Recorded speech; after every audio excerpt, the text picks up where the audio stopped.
And Mantar. Remember Mantar? All the old WWE fans, when Mantar would come out, he had that big thing on his head when Mantar would come out, and he used to go, "Brrr!"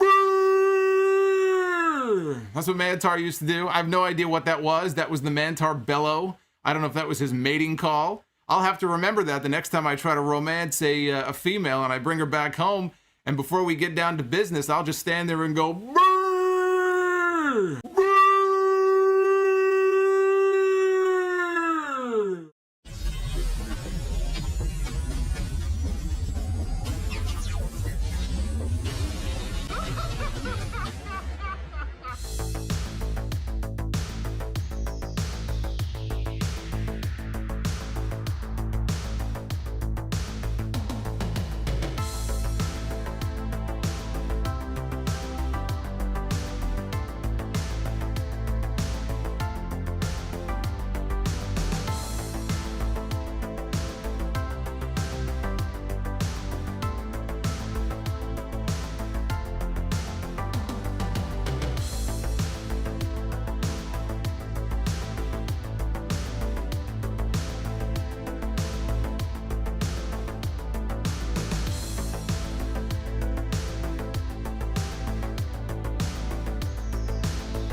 Tonight was the annual WWE Tribute to the Troops show on SmackDown tonight, but it was the CM Punk show. CM Punk was the star of the show tonight. It certainly wasn't the wrestling on the show. If you were watching this show hoping for some great wrestling, that's not what stood out tonight. If you judge it just based on that, it was a very missable show. We got the CM Punk promo that we should have gotten on the Raw after Survivor Series. We got "I'm home." We got "I've changed." It's good to see you guys. Everybody has been so warm and welcoming me back. We got 7 minutes of that on the Monday after Survivor Series. Not the CM Punk promo that was going to set the world on fire. Not the CM Punk promo that people were hoping to see. Well, we got that promo tonight. And it looked to me like everything that people were saying online about Punk, everything that people were saying about that promo, he took that personally. And he decided to go out there and he decided to rectify that here on this show. And he did, and he certainly gave people something to talk about. And what I liked about the CM Punk promo on this show is it really checked off a lot of the boxes that you would hope a CM Punk promo would check. It accomplished a lot of different things. First of all, he name dropped a whole bunch of different people, which is not something that he did in that first promo back. So he name dropped Roman Reigns. It even pointed out the fact that he was a Paul Heyman guy long before Roman Reigns was. Name dropped Cody Rhodes. He name dropped Kevin Owens, right? Supposedly someone who is not very fond. Actually, he's talked about the fact that he's not very fond of CM Punk. A little bit of history there that goes back to their days in Ring of Honor many years ago. So he mentioned Kevin Owens and Seth Rollins as well, although without actually naming him. He didn't specifically name Seth Rollins, but he He didn't have to. You knew who he was talking about. Basically, what he did was he subtweeted him, is what he did here in this promo. So he name-dropped a bunch of people, but he also gave us a reason to tune into Raw on Monday night. And this is where it is going to be very advantageous to have somebody like a CM Punk back on your roster. Because for the people who want to see him, and for the people who want to hear what he has to say, if you can use him in a way that gets people to tune in week to week to watch your show, if there's some sort of cliffhanger, if there's some sort of announcement that he's going to make, you can use that to get people to tune into the show the following week. And he did that. He gave everybody a reason to tune into Raw next Monday, because we already knew, based on what Adam Pearce told Seth Rollins on Monday, that Punk was being invited to Raw. What he told us here on this show tonight, point blank, not only is he going to be on Raw this coming Monday night, he's going to make his decision on which brand he is going to sign with. Because, again, in storyline right now, he is the most sought-after free agent in all of WWE. Is he going to go to Raw? Is he going to go to SmackDown? He even threw NXT in there. I mean, as if. But, you know, he's got a phone call set up with Shawn Michaels this weekend, and he threw NXT in there. And what I like about that, it puts NXT on equal footing, even if it's not. It puts it on equal footing with Raw and SmackDown by even including them in the conversation. So that's what he did in this promo as well. He laid the foundation for a future match with Roman Reigns. A match that I think is your SummerSlam main event next year. It is not your WrestleMania main event. They want you to think that it could be your WrestleMania main event. It's not going to be your WrestleMania main event on night 1 or night 2. I think that's the SummerSlam match next year, but he laid the groundwork for it. He brought up Paul Heyman and mentioned the fact he was my wise man before he was yours. He says, I acknowledge you, Tribal Chief. They even had a backstage segment later on where he was walking through the hallway and he came right across the Bloodline locker room. Now, Roman wasn't there tonight, but he stopped. You know, he thought about going in. So there was a lot of Punk references to the Bloodline on this show. But they have now sown the seeds for a huge main event match later on in 2024. He took a dig at Seth Rollins, which, you know, escalates things now between the two, because that is going, in my opinion, to be your night 1 main event of WrestleMania. It's going to be Seth Rollins against CM Punk.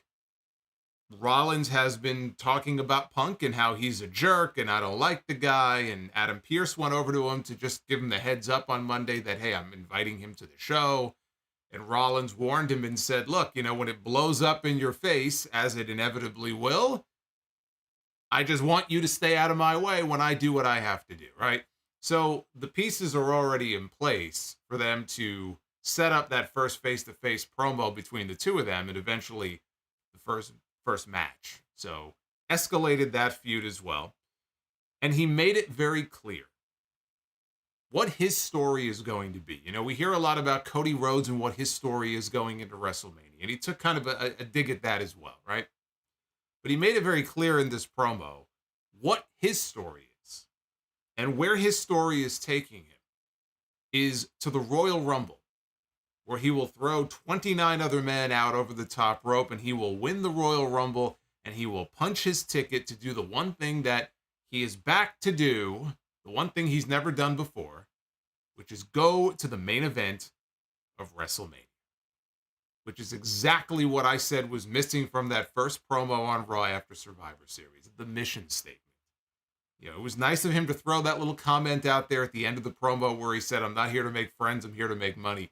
But the mission statement is, I am back to win the Royal Rumble, to go to WrestleMania in the main event, and challenge for the championship. He did not articulate that in his first promo. He made sure that he did because he had to. CM Punk coming back to WWE at Survivor Series in November. Why else would he be back? Why would the Punk character come back now after 10 years away? Now of all times, this time of the year, it's to go to the Royal Rumble. It's to win the Rumble and to go to WrestleMania and challenge for the heavyweight title. So we finally got it. We got the mission statement from CM Punk on this show. He corrected the wrong of that first promo on night 1. Even took a dig at the fact that tonight his time wasn't being cut.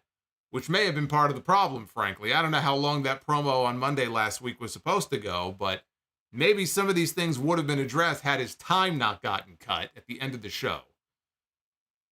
But he also, in this promo, did something else, which will be the one thing I'm sure that gets most people talking, above and beyond anything else. He took a not-so-subtle but very clever dig at the Young Bucks in this promo, and how inappropriate it was and insane it is to think about, punching people backstage. Talking about Kevin Owens at the time, because we've seen Kevin Owens punch out Austin Theory and Grayson Waller in the back. And so it was kind of genius, actually, to use that as the basis for him to make a crack about punching people in the face in the backstage area. And he did it in a way that doesn't violate any NDAs. Now, I only wish that if he was going to drop a line like that, he would have done it in front of a crowd that actually seemed to know what the hell he was talking about, because you had a lot of troops and a lot of people in the crowd tonight, this being tribute to the troops. And it wasn't just troops, but clearly the majority of the people in the audience tonight didn't make the connection. They did not really know exactly what he was getting at with that line, clever as it was. Didn't really work with the live crowd here. But there's going to be a lot of people online who know exactly what he's talking about, and that's who that line was directed at. And so I'm sure, people are already losing their minds and going nuts and talking about that line on social media. So it reached the audience that it was intended to reach. And so now the question is, who gets to finish their story first? We had a backstage segment as well with Punk and Cody on the show. Is it going to be Cody Rhodes? Or is it going to be CM Punk? Why not both? I think they both get to finish their story in the way that they want to. Punk is going to get the night one main event at WrestleMania. Some people would say there is no night one main event. There's only one main event. It's the main event that goes on last on the final night of WrestleMania. Well, that may well be true, but you know what? We have two nights. Night one has a main event. Night two has a main event. He doesn't need night two to get his main event. Punk's going to get his main event. He may not win, but he'll get his main event. Cody will get his. And he'll be able to finish the story that is unfinished with Roman Reigns. So I think they're both going to end up getting what they want at WrestleMania this year. We're going to talk more about the CM Punk promo. There was a lot more to it, but this again was the promo that I think most people were waiting for and expecting on that Monday when he came back. What is this guy going to say? Who is he going to address? We got that on this show tonight. You take this CM Punk promo out of the show, and it ain't much of a show. Now, I don't want to go too hard on it because, again, it was tribute to the troops. So a lot of the segments on the show were footage from past years and talking about the army, and they had soldiers coming out for special ceremonies, and it's a great thing that they do. It's just a different kind of show, right? Typically in years past, the way it used to work is they were not doing storyline stuff on tribute to the troops. Even after they stopped going overseas, they were doing it from army bases and stuff. It really wasn't a storyline-driven show. It was a show to just put smiles on people's faces. All the baby faces would go over. They would go off the air. Everybody was happy. And this show was a storyline-driven show with some tribute to the troops elements mixed in. But it did take up a good chunk of the show. We also, however, had a couple of other things here. We had two matches, the first two matches, in the U.S. title tournament to crown a number one contender for Logan Paul's title, I presume, at the Royal Rumble. And we know the first two men who have already advanced in the tournament to the next round, Santos Escobar and Bobby Lashley. They are moving on in this tournament. Cody Rhodes made a special appearance. We'll talk about him. And unfortunately, it looks like there may have been an injury on this show. Charlotte Flair, unless she is just the most masterful seller that I have ever seen, it looks like she may have gotten hurt. The only question is, how bad is it? Is it nothing major and she'll be fine? Or is it something serious? That we don't know. I'll talk about what happened. But this is your WWE Smackdown review here for Friday, December 8th, 2023. I am the Solomonster. We broke 76,000 subscribers earlier in the week, so I just want to extend my thank you to all of you for that. Hit that subscribe button if you are new here. Hit that like button as well. 400 likes is the goal. If we hit that, we will do our Be the Booker segment later on. And there are a bunch of new super chats. Some randos and some that you can find in the description down below. We got a new $5 super chat as well. For those of you Bryan Danielson connoisseurs. So be sure to check that out as well. Why is Solomonster a Punk hater? Why does he hate Punk so much? What did he ever do to him? Hey, Bobbert Reviews coming in with a $40 super chat. Hey, Bobbert, thank you very much. Look at this, back-to-back CM Punk super chat. Jacob Donnelly, thank you for the 7 as well. Gonna get to all of your messages here as we proceed through this review here on a Friday night. Now, the show opened with the war. Oh, there it is. Brian Musha, you have been fined by Bryan Danielson. Pay up. I hope you can afford it. The show opened with the War and Treaty performing God Bless America to open the show. Very nice rendition of God Bless America. JBL was on the show tonight. JBL was in place of Corey Graves, joining Kevin Patrick and Michael Cole. Since JBL is the one whose idea it was to start Tribute to the Troops 21 years ago. It was a JBL idea. He mentioned it to Vince McMahon, and Vince said, it sounds great, let's do it. So he was on the show for the duration. The opening match was a first-round match in the United States Championship Tournament. Again, trying to crown a #1 contender for Logan Paul. It was Santos Escobar one-on-one with Dragon Lee. This was a rematch from Survivor Series.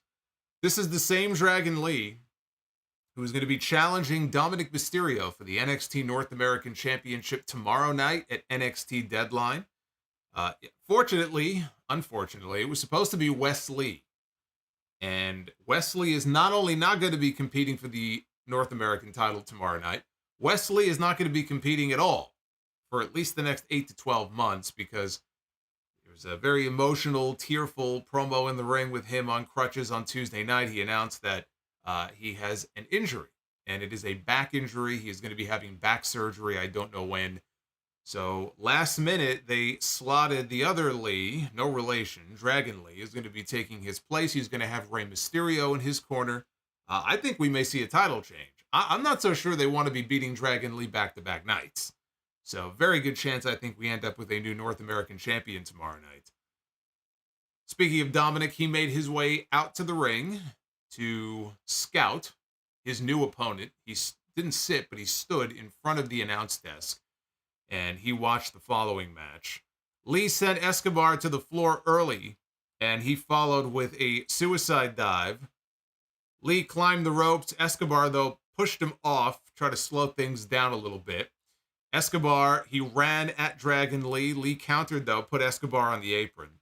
And Dragon Lee attempted to follow that up, but Escobar caught him and powerbombed him. That took us into a commercial break, our first of the night.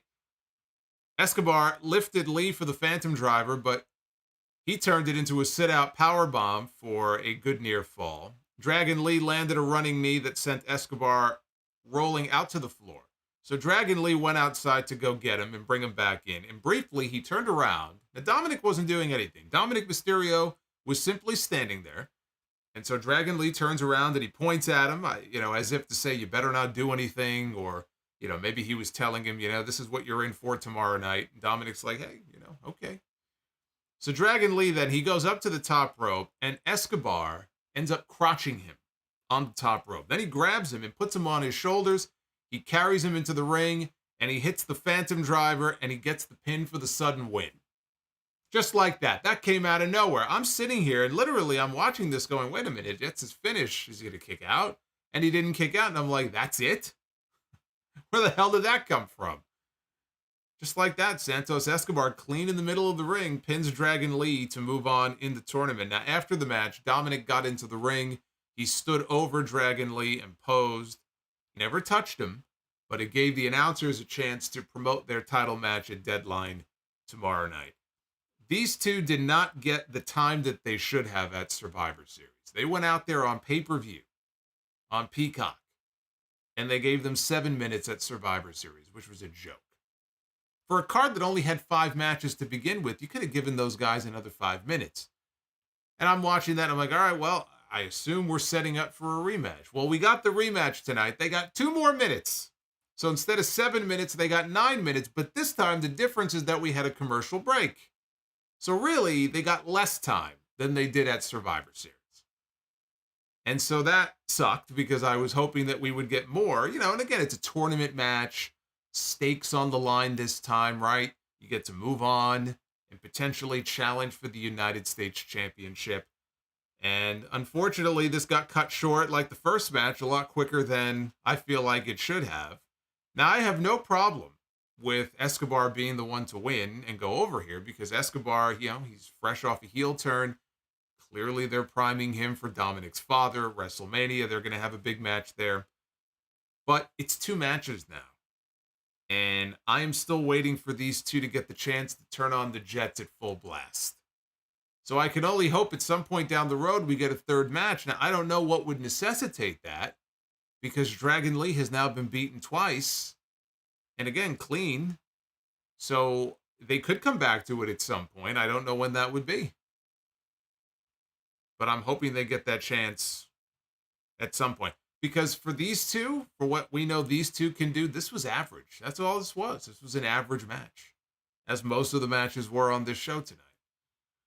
But I can't get on them for having Dragon Lee lose 24 hours before his match with Dominic Mysterio because he wasn't even supposed to be in that match tomorrow night. You know, again, he was a last-minute fill-in for Wes Lee. This match tonight between Escobar and Dragon Lee, they already announced that last week. So they were kind of between a rock and a hard place there. If he wasn't going to advance, not ideal to have Dragon Lee lose 24 hours before a title match. But again, I can't really put the blame on them for that. But Escobar moves on. He would face the winner of the Bobby Lashley Karrion Kross match that we were going to be getting a little bit later on in the show. Now, after this, we got a recap of last week's main event segment with Randy Orton, who was officially signed to SmackDown. We didn't know that at the time, though. We didn't know if Orton was going to sign with SmackDown, if he was going to sign with Raw. Right? He was making his decision. Ultimately, he chose SmackDown, signed the contract, and he left Nick Aldis laying after an RKO, which is not the ideal way to ingratiate yourself to your new boss.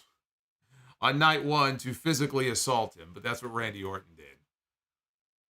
So we come back live, and Orton walked into Aldis's office and was very upset that Aldis stuck him in a tag team match tonight with LA Knight, who he says, I didn't even know who this guy was before last week. Now you got me out there in a match with him taking on Solo Sikoa and Jimmy Uso. And Aldis said, look, it's as simple as this. You have issues with the bloodline, so does LA Knight. I want to see the match, so do all these people. Very simple.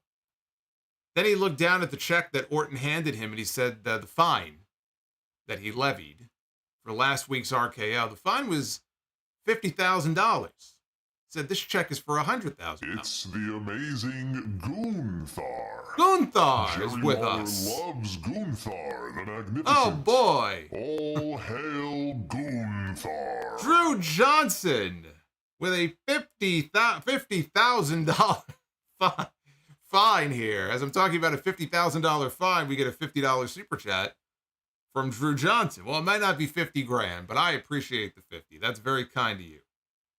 Haven't heard from Drew in a while. It's good to hear from Drew. Drew, man, thank you very much. I appreciate that. I'm going to get to your message in a little bit here and everybody else's too. But great timing on that too, by the way. But Aldis says, look, your fine was 50 grand. And, oh my God, what the fuck is going on here? What is going on here?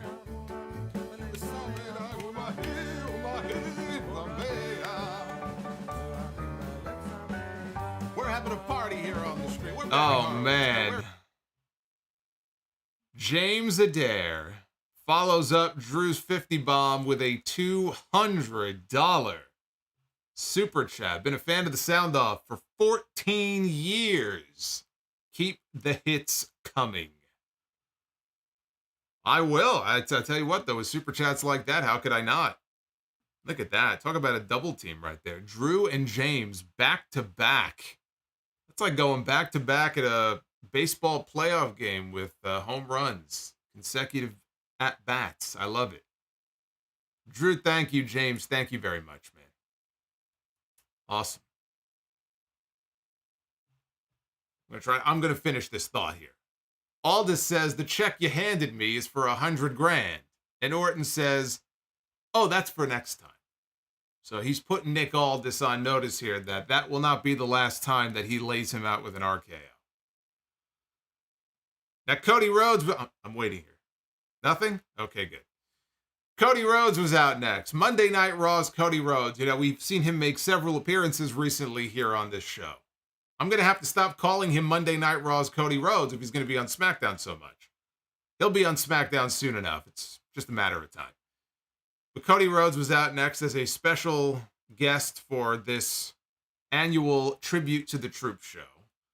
So he came down to the ring and he asked Providence what they wanted to talk about. Providence, what do you want to talk about? He said tonight was a special night, which is why he asked to be here. So he at least mentioned the fact that he asked permission to be on the show, and they said, okay. He said, on behalf of all of us at WWE, we would like to say thank you to our service men and women here in attendance tonight, of course, watching all over the world. And then he pitched it to a video package, which was supposed to show the, like a history package for previous Tribute to the Troop shows. Really, it was more so focused on John Cena's involvement. Then Cody thanked them again. He said before he goes, it's his privilege to do one more thing. And he welcomed from Fort Myer, Virginia, the U.S. Army drill team, and they came out for a quick ceremony on stage. So a very brief appearance by Cody Rhodes here, although not the last time we would see him on the show. But a brief appearance because either he wanted to be there or they wanted him on the Tribute to the Troop show, because Cody is one of their top baby faces, and so that's really all that this was meant to be. Look at Richie Rich over here dropping all this money on me. Hey, I just want you to know, God. I think you rock. I don't mean The Rock, A-Rock, you rock. And I just wanted you to know that. Look at who dropped in here on a Friday night. It is Fahad with a $120 super chat. I can tell, before I even finish reading his message, I could tell that he was a fan of the CM Punk promo. We're going to talk about that CM Punk promo here in just a minute, although we have something else to get to before we get to CM Punk. Because there was actually something kind of cool that happened on the show. Hey, Fahad, thank you, man. Drew, James, Fahad, the new triple threat.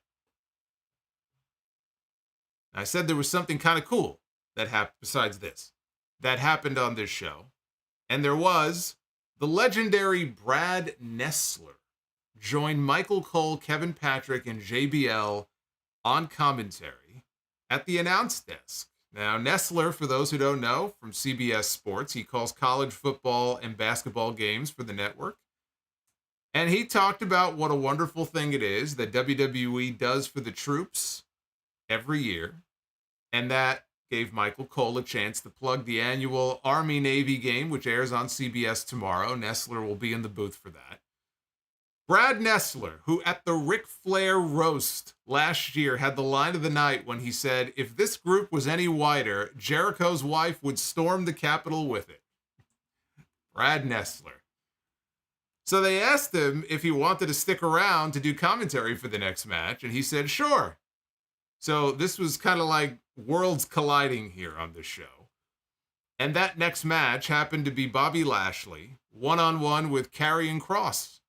In our second first-round match of the U.S. title tournament, Lashley was introduced as a U.S. Army veteran, and he got a great reaction from the crowd. But honestly, he gets a great reaction from the crowd every single week. You know, it's kind of hard to position him as a heel on this show when he's going out there and getting these kinds of reactions that he's getting every single week. But obviously, in front of this crowd here on this particular show, he was going to get a very positive response. Now, even Brad Nessler knows that Karrion Kross has fallen on hard times here on this show. Now, maybe they fed him the line. See, I got the impression that he might be a fan. That might explain why he was at the Ric Flair roast last year. I don't know if he was the roast master or if he was just one of the guests at the roast. He may well be a legitimate fan. I don't know how big of a fan he is, but he did make the comment that he has not seen Karrion Kross since August. And he said, didn't he lose to AJ Styles? I'm sure they fed that to him, but he said, didn't he lose to AJ Styles the last time we saw him? And I said, yes, Brad. Yes, he did. To AJ Styles and a lot of other people as well. Poor Karrion Kross. This match here was no different. Lashley went for the hurt lock early, but Kross fought out of it. Kross tried to throw Lashley into the ring steps outside, but Lashley jumped over them. Then he jumped back up on the ring steps and came off, and he knocked down Kross.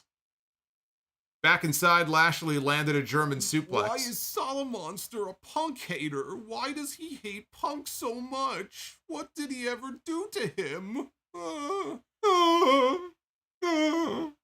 Hey, El Masse with the $40 CM Punk Super Chat. Thank you, El Masse. I see your question. I'm going to answer it later on when I talk about everybody else's Super Chats. Don't you worry. You got those questions for me. You send them on in. I will do my best to answer them. Now back inside, Lashley landed a German suplex. Then he clotheslined Kross over the top rope. That took them back outside. And with Kross on the floor, the show went to a commercial break. When the show came back, Kross had the upper hand. And he ran at Lashley. Lashley caught Kross and he planted him. I guess you could call it a form of a spine buster. You know, he just picks the guy up almost like one-handed and just throws him down. Lashley then hit a swinging neck breaker, followed that up with a vertical suplex. Lashley ran at Kross. Kross got a knee up. Didn't make a difference. Lashley came right back. He hit the spear, and he pinned him to advance to round number 2 in the United States Championship Tournament. He'll face Santos Escobar. The Street Profits came out on stage after the match was over. Montez Ford, another veteran who they had a little video package, a little insert with him talking about his past. And they celebrated with Lashley after the match was over. So after 4 months away, Karrion Kross makes his grand return to television to lose again in his return match and did so in under 5 minutes. And look, not that the outcome was ever in doubt here. I mean, let's be real, right? I think even Karrion Kross's friends and family watching this match knew exactly what the outcome of this match was going to be. I don't know what their plans are for Karrion Kross. Just by watching the show, I could tell that they don't have any plans for Karrion Kross. It feels like every few months, there's some sort of report that says that Karrion Kross is in line for a push, or Karrion Kross is, there's some new creative idea in the pipeline for Karrion Kross, and then nothing ever happens. And we no longer have the excuse that, well, he's not a Vince McMahon guy. Vince McMahon doesn't like him. It must be Vince, right? Because Triple H used him in a top spot when he was in NXT. Well, Vince McMahon creatively is out of the picture right now. And what we are seeing is Triple H's WWE. What we are watching on television is Triple H's vision, creatively, of where he wants this product to be. So if Triple H wanted to do something meaningful with Karrion Kross, he would do something meaningful with Karrion Kross, and it's just not happening. So I honestly don't know where he goes from here. I don't know. If I were him, I mean, it feels like he's someone that if they were to have another round of cuts, post-WrestleMania cuts, he would be on the bubble. I'd be worried if I were him, because you never want to be in a position where you're not being used. When you are being used, it's strictly to put other people over. Because if you're not locked into some kind of a story or a faction or something meaningful on TV, I would be constantly just fearing that my job is in jeopardy. And he has to be just in this perpetual state of like, I don't know what the future holds for me. And I think there's something you can do with him. In the past, I've seen them put videos on their own YouTube channel of him out of character, just like him and Scarlett, him being himself. And, the guy's got personality, and the guy, I think he could be, a babyface even that people can get behind. But this dark character and the dark vignettes and everything, while they're well produced, it's not working. And part of it is that the company is not getting behind him, but it's just not working. And so why keep going with something that's not working? Why not try something different? Why not try letting him be himself and actually talk like a normal person, and then come up with some idea for him, but as himself? What harm is there in doing that, right? What do you have to lose at this point? Because right now, his only role is to be on the show occasionally and just put other people over. That's not a good long-term position for him to be in. And now, you got Endeavor running the show. And who knows, they could cut a whole bunch of people whenever they want to, right? I mean, they just cut a whole bunch of people this past week, mostly executives, but they cut Mackenzie Mitchell from NXT. That caught everybody by surprise. It caught Shawn Michaels by surprise. Shawn Michaels got asked about it on the NXT conference call. He goes, I have no idea. Don't ask me. Surprised me like it surprised everybody else. Not the position that you want to be in if you're Karrion Kross. Now, in the back, Asuka was shown getting ready for her match later with Charlotte Flair.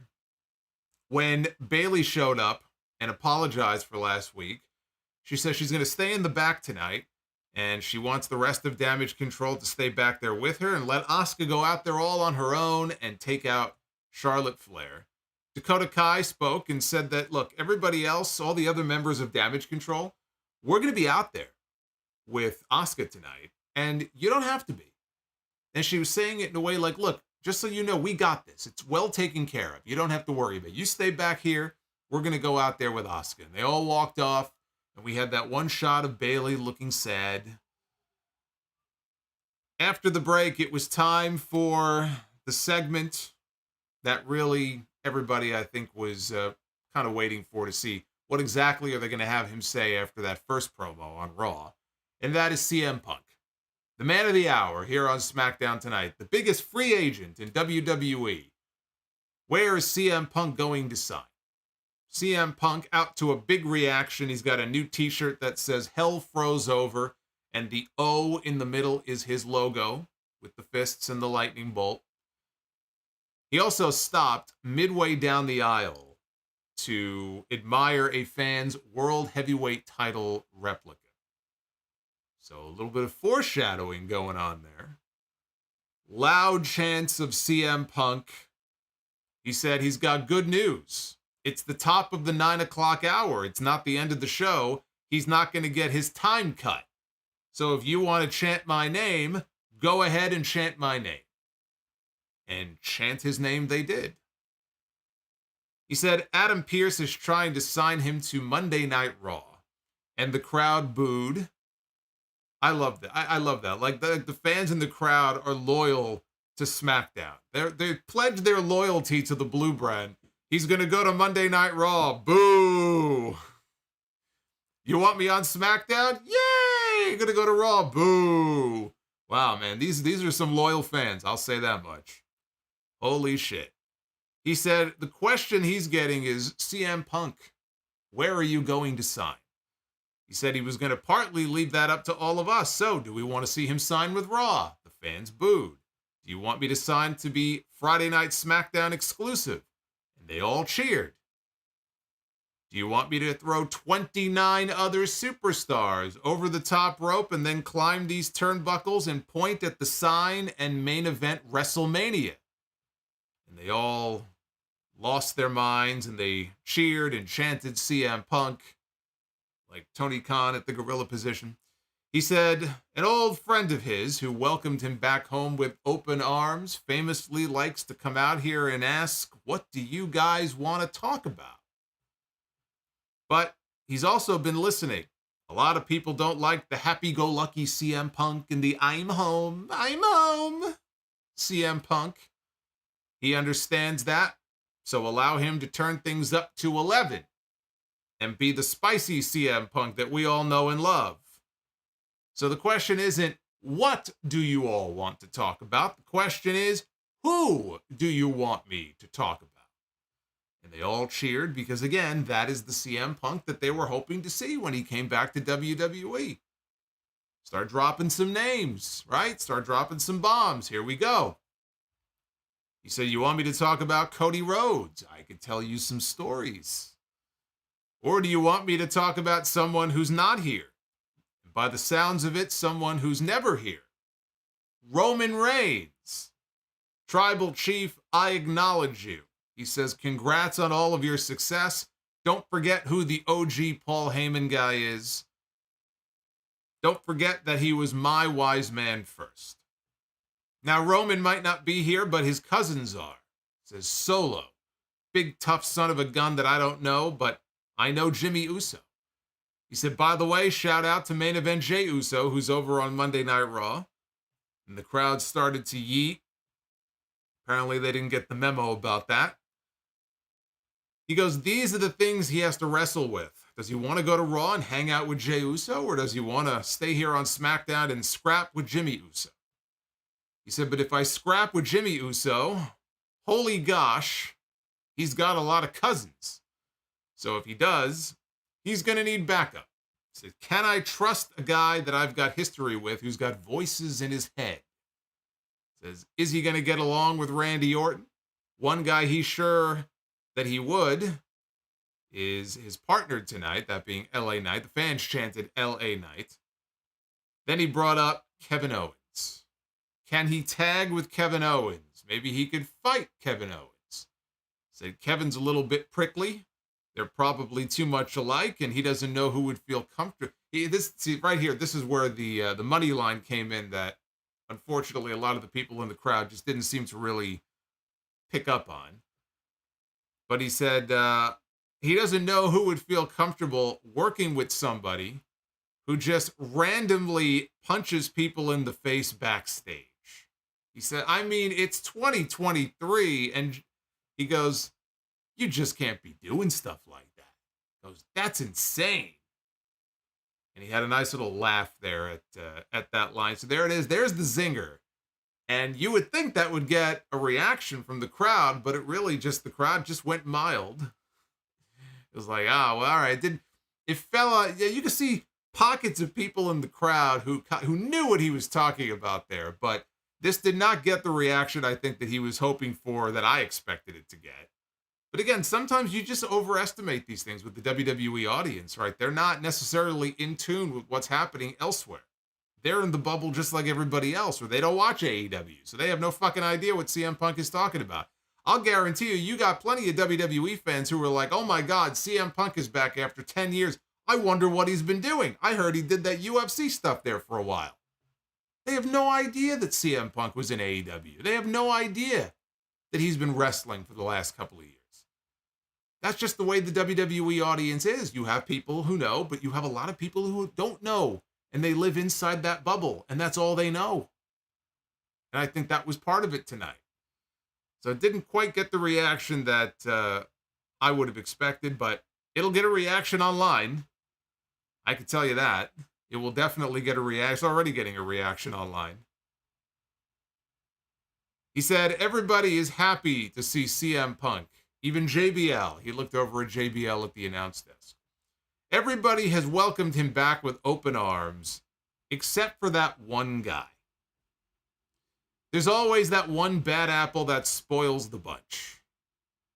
But he's not going to put any stock into what he has to say because he's not even the man in his own household.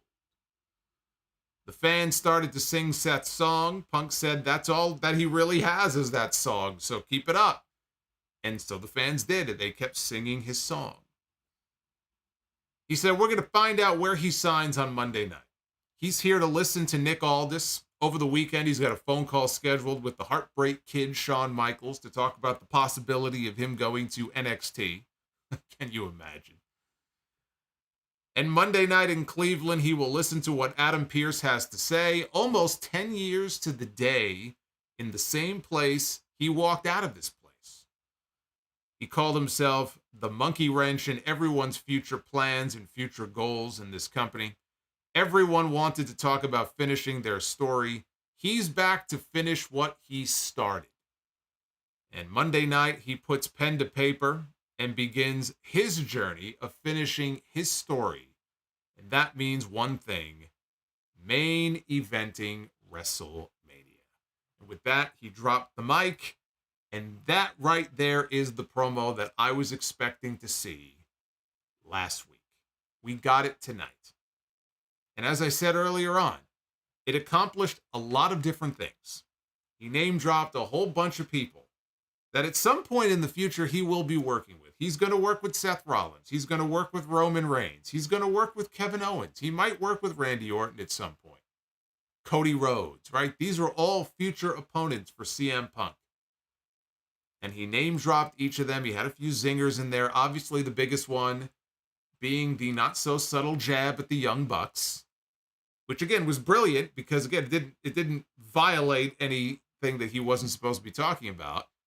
He found a way to tie it into an actual segment with Kevin Owens a few weeks ago where he punched two people in the face. So it was actually quite clever. It was brilliant the way that he kind of weaved that in there. And that will satiate the people who want him to, take a dig at AEW or something like that. They got their wish tonight, right? That's about as close as you're probably going to get. And honestly, from this point on, that needs to be where it ends. You saw it tonight. A lot of people in the crowd didn't really know what he was talking about, but he got it in there. And it was clever, and I didn't have an issue with it. But now we move beyond that. Now he has to focus on the people in front of him, the people that he's going to be working with in WWE. From this point forward, it's not about AEW. It's not about the Elite. It's not about Jungle Jack. It's not about Matt and Nick. It's not about any of that shit, right? He got the dig in. Now he's got to put that in the rear view and focus on all of these other things, which he did here in this promo. Things that the WWE audience is very much aware of. Roman Reigns and Seth Rollins and Cody Rhodes and Kevin Owens and LA Knight. He made it very clear who he is going to be working with in the future. Roman Reigns is not the WrestleMania match. Roman Reigns is the SummerSlam main event. And I talked about it last week. I said, not only is it the SummerSlam main event next year, Roman Reigns and CM Punk could be your WrestleMania main event in 2025. That could be the WrestleMania 41 main event with Roman as a babyface and Punk as the heel, with Paul Heyman back in his corner. So from SummerSlam next year to WrestleMania 40, I guess what would that be, 41, to WrestleMania 41, there's a whole story arc that could play itself out where you have basically a double turn where Roman ends up as the babyface and Punk ends up as the heel. Because the tribal chief character here is going to go babyface at some point. And he will be far more over as a babyface this time than he was as a babyface as the big dog. Okay, fuck the big dog. So when we get babyface Roman Reigns, heel CM Punk would be a great foil for him. And Paul Heyman is either stuck in the middle or Paul Heyman goes from Roman, there he is on the screen, perfect timing, to CM Punk. So that's for later in the year next year. But Rollins is the WrestleMania match. There's been a lot of talk about Punk and, Stone Cold Steve Austin. And there may be a chance. There could be a chance that it happens. Unfortunately, I think that match is a good 9 or 10 years too late. They had an opportunity to do it many years ago. Austin, I think he had just had knee surgery. The timing didn't work out. We got that great 2K13 tie-in with the two of them. And here we are now all these years later. Even Punk is no spring chicken anymore. And he's had a couple of very serious injuries from his run in AEW. Can his body hold up, let alone Stone Cold? It's not a match that I've been clamoring for since CM Punk came back in 2021. I wanted to see that match 10 years ago. And after that, I moved on. When Punk left WWE, I said, all right, it's too bad we never got it, but it is what it is. That ship has sailed. And honestly, I still feel that way. It's not a match that has to happen. My whole thing is if Austin wanted to do it, you do the match. Because you're not going to say no. If Stone Cold Steve Austin wants to come back and wrestle CM Punk at WrestleMania, then WWE would be insane to say no. Right? So then you do the match. But honestly,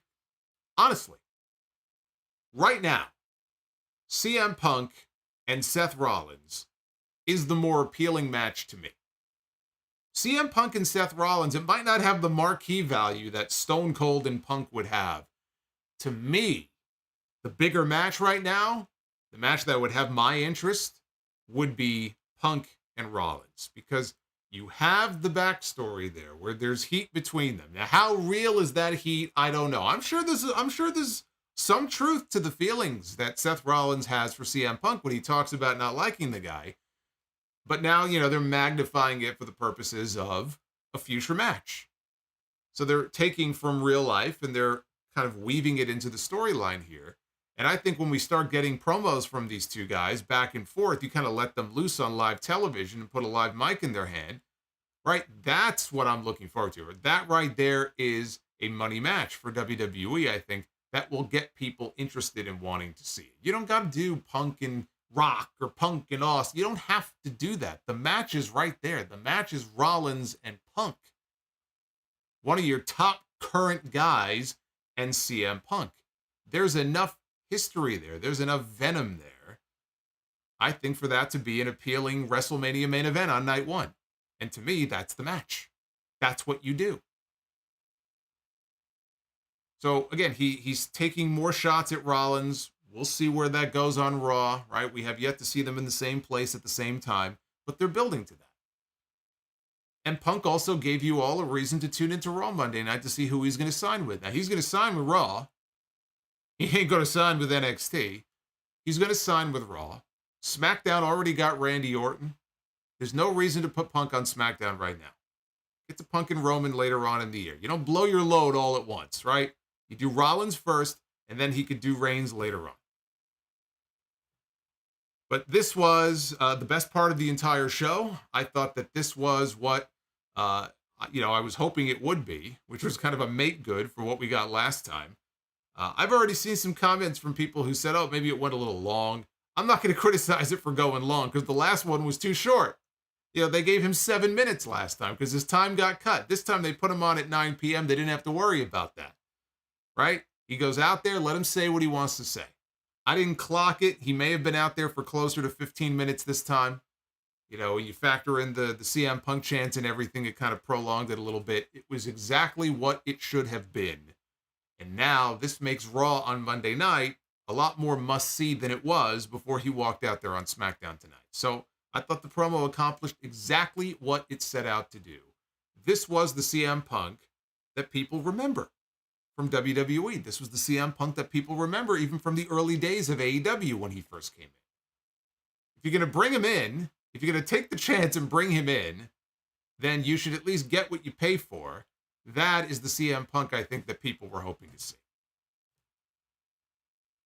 Now backstage, Punk was he was walking around here, walking through the hallways, and he walked right by the Bloodline locker room. And he stopped. And he thought about going inside, but then he thought better of it. And then he bumped into Kevin Owens. And he made fun of Kevin Owens' shirt that he was wearing. No. He bumped into Kevin Owens, who I'm sure was having flashbacks. He asked Owens if he knew where Nick Aldis's office was, or as he said, his locker room. As if Aldis is getting ready for a fucking match. Owens said, nope. And Punk thanked him for the help. And Owens said, you're welcome. And he walked away, although he did turn around to look behind him to look at Punk one more time. Then we had Charlotte Flair one-on-one with Asuka. This was a women's championship match at WrestleMania 34 in New Orleans. Was it 5 years ago, right? We saw Charlotte and Asuka for the first time at WrestleMania 5 years ago. This was not that. Before the match started, Zelina Vega and Michin walked out. They fought Damage Control to the back. That left Asuka one-on-one against Charlotte Flair, so there was no Damage Control at ringside. Even Shotzi and I think Bianca as well came out. So Damage Control were gone. Charlotte had control early on. The match spilled outside, and Charlotte hit a bunch of chops until she missed one, and she chopped the ring post. Asuka had the upper hand until Charlotte backdropped her on top of the barricade. And then Charlotte went up to the top rope. With Asuka on the outside, Charlotte went up top, and she went for her moonsault, And if she got 10% of that moonsault, I'm being very generous. Basically, just completely missed this woman. Asuka sold it anyway. She fell down. It is almost impressive to me how bad it is to watch her keep doing this. And yet, she keeps doing it. So that took us into a break. Now, when we came back from commercial, both women were down in the ring. It almost looked like they had some sort of like a double collision. And they were both down. The referee is checking on Charlotte Flair. And it sounds like there was a botch that we missed during the break that Charlotte got the worst end of. Like she may have slipped. I think they made mention of her. She may have slipped. I don't know what the spot was. And it looked like she was legitimately hurt. It did not look like she was just selling. It looked like they were trying to give her a moment there to kind of get her bearings back. Charles Robinson kept checking on her, and it looked to me, and I could be wrong, but it looked to me like what he may have been doing was communicating a new finish to her and maybe to Asuka because Charlotte was hurt. Because he was talking to her, and again, it might have been just more than him checking to say, okay, are you okay? He may well have been communicating that, you guys got to go home. Here's, a new finish for the match. She was limping, the rest of the way, and looked like she was in pain as she put Asuka in the figure eight. But she bridged up when Bayley showed up. I guess she came out of the crowd. Bayley, who's not supposed to be there, because damage control, right? Dakota Kai said, you stay in the back. Bayley came out, she reached into the ring, and she grabbed Charlotte's arm, and she yanked her, which broke the hold. Charlotte ended up knocking Bayley to the floor, off the apron to the floor, but that was enough for Asuka then to roll up Charlotte and to pin her to win the match. There's not much else to say about this because it was very clear that Charlotte is hurt. And so I don't think it's fair to judge the match under normal conditions. I really think they had to improvise the finish at the last minute and go home early. After it was over, they did not show this on TV, but when it was over, the trainers came into the ring to check on her. They were checking specifically on her leg. It looked like they were checking on her knee. And she had to be helped up and out of the ring. So she was not able to, or maybe they wouldn't allow her to leave the ring on her own power, not knowing the extent of the injury, right? You want to go backstage and evaluate it, maybe x-ray it and see if there's any damage, but that does not sound very good. So I am hoping that it is nothing too serious. And again, maybe it's something minor. She tweaked her knee. We didn't see the spot. That's the thing. And I'm sure there'll be some live reports from people who were in the building. I don't know what the spot was where the potential injury happened. But whatever it is, hopefully it is nothing too serious. You hate to see the amazing Gunther. Oh, but I love to see this. Jerry Lawler loves Gunther, the Magnificent. All hail Gunther. All hail the mighty Gunther and the mighty Drew Johnson, who just dropped another $50 super chat on me here live on the air. Back-to-back Gunther bombs. You know what's better than one Gunther bomb? Two Gunther bombs. Not one to be outdone. Drew Johnson. Thank you, brother. Again, I'm going to be getting to Drew and Fahad and everybody else here when we get to the super chats in just a few minutes, so stay tuned for that. Backstage, now I'm all pumped up now, man. I'm all pumped up, man. My heart rate. I feel like Ric Flair. You know, Ric Flair would take off his jacket and stuff. He'd go like this, right? I feel like dropping an elbow right now, except I got a hardwood floor here. I'd break my fucking elbow if I tried to do that. Backstage, Nick Aldis handed CM Punk a SmackDown contract, told him to look it over, call him anytime. Aldis walked off, and Cody Rhodes entered. He told Punk it looked like for Punk to finish his story, he would need to win the Royal Rumble. He said, it's interesting. Punk said, yeah, it is. And Cody shook his hand. He told him he was glad to have him back. And Punk told him, thanks for having me. So this is perfect now because you have CM Punk in the Royal Rumble and you have Cody Rhodes in the Royal Rumble, which makes the Rumble a hell of a lot more interesting, but it's also very dangerous. And it's very dangerous. It almost gives me deja vu to what we had at the beginning of this year, where Sami Zayn had all of this momentum building into WrestleMania this year. There were a lot of people who wanted to see Sami Zayn beat Roman Reigns and win that championship, whether it be at WrestleMania or at Elimination Chamber in Montreal. But Cody Rhodes is the one who ended up winning the Royal Rumble. He already punched his ticket to WrestleMania. So what do? Do you beat Roman Reigns before WrestleMania, put the title on Sami, have Sami defend against Cody, who's already going to the main event?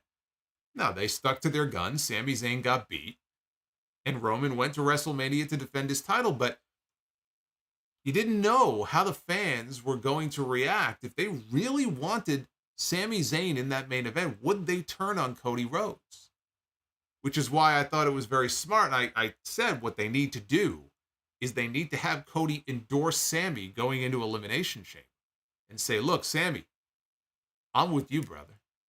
Good luck. I want you to go out there and beat Roman Reigns, and I look forward to wrestling you at WrestleMania for that title. And that's what they did. They made them friends so that the people would not turn against Cody Rhodes and revolt against Cody because they just wanted Sami to be the one, right? And everything worked out okay, but you didn't know how the fans were going to react. Well, now, here we are now. Look, I think the main event of WrestleMania should be Roman and Cody, and I think it will be, but I don't want to see Cody win the Rumble for a second year in a row. I would rather see somebody else win. Find another way to get Cody into that match with Roman Reigns. I, too, would rather have a new face, new as in someone who hasn't already won it before, go in there and win the Royal Rumble match. Now that Punk has staked his claim to the Royal Rumble, is that going to blow back on Cody? For the people who are like, you know what? We already saw Cody win last year. We don't want to see Cody win the Royal Rumble. Been there, done that. You know, we want to see CM Punk win the Royal Rumble. And so if Cody's in the Rumble, now he gets booed. Is that a possibility? Of course it is. It's a risk. You're taking two baby faces that the people want to see win that match, and you're putting them in the match, and they're gonna cheer for whoever they're gonna cheer for. But again, I'm very curious to see what reaction Cody gets in that Royal Rumble. Right? He's not getting booed now or anything like that, but now they've made it official that Punk is going to not win, but he's going to be in the Royal Rumble. He wants to win the Royal Rumble, but so does Cody. Who are the fans going to get behind? What if it comes down to Cody and Punk? If it comes down to Cody Rhodes and CM Punk in the Royal Rumble match, who do you think the fans are going to get behind the most? I think it would be CM Punk, because I don't think people want to see Cody win 2 years in a row. Nothing against Cody, but I think they would put their support behind CM Punk, and that's a risk. But I like the fact that they have both now staked their claim for the Rumble match, because it makes it that much more interesting. Now, after a commercial break, Randy Orton was shown backstage. LA Knight walked into the frame. CM Punk then walked up into the frame.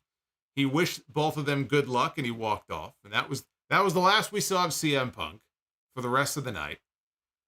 Orton asked LA Knight if he was ready for tonight, and LA Knight said, yeah. And so to the ring we go for our main event, which was Solo Sikoa and Jimmy Uso against LA Knight and Randy Orton. The AWOL Randy Orton here in front of all these troops tonight on this show.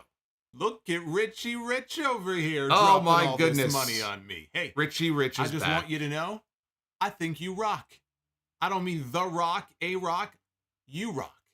And I just wanted you to know that. You know, I think JM was just like, man, he had some FOMO. Yeah, he didn't want to be left out of this party here. And JM just chimed in with a $100 super chat. JM, thank you very much, brother. Good to hear from you. One of the big dogs here on this channel.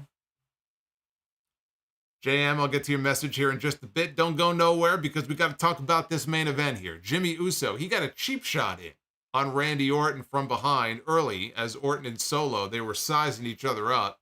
So Jimmy hits Orton from behind, down goes Randy. And that took us into our final commercial break of the night. AWOL Randy. I wonder how many troops in the crowd know of Orton's background. Might not matter to them. It was just funny to me. It's funny because it's true. Orton got the hot tag after the break. LA Knight ran wild. Crowd was into this big until he got put down by Solo with a belly-to-belly suplex. He worked over Knight for a while. He hit the Umaga hip check in the corner. Jimmy tagged in to pick the bones, but very quickly tagged Solo right back into the match. And they double whipped Knight into the corner on the far side.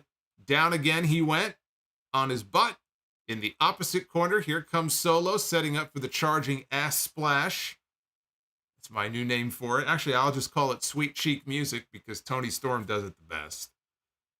So in he comes with Sweet Cheek Music. This time, though, there was nobody home. Knight came back with a bulldog from the second rope, and now both men were down. And now the crowd was begging for a Randy Orton tag. They were chanting, AWOL, AWOL, AWOL. And he gets the tag, and here comes Randy Orton. Scoop power slam to Jimmy. He went to grab Jimmy for a draping DDT, but Jimmy pulled him to the floor. He tried to slam Orton face first on top of the announce desk, but Orton turned the tables. He picked him up, and he dropped Jimmy on top of the announce desk, which did not break. Then he put him back inside, and he got that draping DDT finally. He was setting up for the RKO when Solo nailed him from behind, and now Solo was setting up for the Samoan spike, but LA Knight gave him a DDT. He wanted the blunt force trauma on Jim. It's funny here because I did write blunt force trauma, and for whatever reason, that line, there's like a line break, and so it just says blunt. So it says he wanted the he wanted the blunt. Well, hey, you know, I'm sure a lot of guys do on that roster. This is not RK Bro. Now, he wanted the blunt force trauma on Jimmy, but Orton spins Jimmy around and he gives him the RKO instead. Orton pins Jimmy to win the match. LA Knight shot him a look when it was over, like, all right, fair play to you. And then each man went to the ropes in opposite corners to do their pose to send the fans home happy. Fun little main event. Orton was super over. Knight was over. Punk was over. Cody was over. You know, WWE is very fortunate right now. They're very fortunate that they have a lot of top names that are over with the crowd. And yeah, there's always going to be people who say, yeah, but are they as over as Austin and Rock back in the day? No, nobody is. But they have a lot of very over top stars on that roster right now. And getting CM Punk and Randy Orton at the same time is a huge boost. So you got Orton and you've got Punk, Sami Zayn, who's taking some time off, probably until the Royal Rumble. That's why they did that injury angle with him on TV on Monday. But you know, Sammy and KO, they're over too. But you've got Rollins and you've got Cody and right, you've got all of these people that are very over with their audience right now. And I think, to go back to the point I was making before about Cody and Punk, this is going to make for a great Royal Rumble match. Because most of them are going to be in the Rumble match, if not all of them. Most, if not all of the names I just mentioned are going to end up in the 30-man Royal Rumble match. And what that does, with all that star power in there, and several different names that could conceivably end up winning the Royal Rumble, it makes this potentially the most unpredictable Royal Rumble finish in many, many years. And that's when I like it. I like when the Royal Rumble finish is not so predictable, right? We knew that Cody Rhodes was going to win the Royal Rumble this year.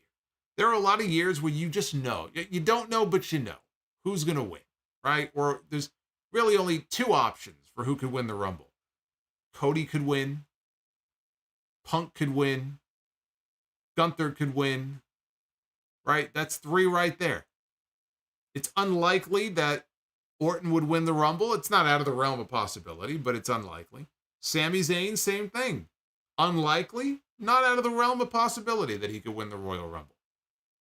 So I like that. It just makes for a fun Rumble match that is unpredictable in who the final four, who the final two are going to be, and who's going to ultimately win the match. That's when the Royal Rumble is at its best. And there is a lot of star power now that they have teed up for that match, and that's not even everybody. But that's what I'm looking forward to about the Royal Rumble next year. Now, next week, guess who's coming back to work, everybody? Roman Reigns is back on SmackDown next week. Believe it or not, he is coming back to work. And that makes me think that we're going to get another return as well. We got Punk back. We got Orton back. I think we're about to get AJ Styles back next Friday. I've been saying that for weeks. This is the week that AJ is going to come back. The reports were that AJ Styles was going to be back tonight. Now, he got pulled for some reason. And no, it's not an injury. He's not hurt. What I think we're getting, as I look ahead now to the Royal Rumble, things are coming into focus. Who is Roman Reigns going to defend his title against at the Royal Rumble? We know Randy Orton has made him a marked man. Randy Orton signed with SmackDown because he wants the bloodline, right? Nick Aldis promised him the bloodline on a silver platter. So we know Randy Orton and Roman Reigns is going to happen.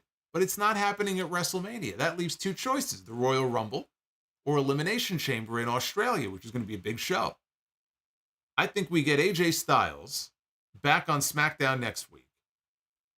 Hey, the Juliet. Thank you for the super chat. Look at me doing my dance with Prince Nana. There you go. Solomonster dancing poorly. Thank you for the $12. Make me feel better after that awful attempt there. It's the new $12 super chat. AJ's coming back, I believe, next week. He's going to come back to spoil the Roman Reigns return, get his revenge on the bloodline for them putting him out in the first place. I think you do AJ and Roman in Tampa at the Royal Rumble. That's the title match. Orton wrestles Roman at Elimination Chamber. So you give the Australia show a big title match. Yeah, not unlike this year. We had at Elimination Chamber, it was in Montreal, and we had Roman and Sami Zayn in a very big title match. Roman is not advertised for Elimination Chamber, but that doesn't mean anything. He wasn't advertised for Money in the Bank either until he was, and he was on that show. So that's how I think this is going to work. I think AJ's coming back. That's going to set up him and Roman for January. You do Orton and Roman in February. You come back at WrestleMania. You do Roman and Cody. You got Roman and Punk potentially at SummerSlam next year. I mean, you've got all of these all lined up for Roman Reigns now in 2024.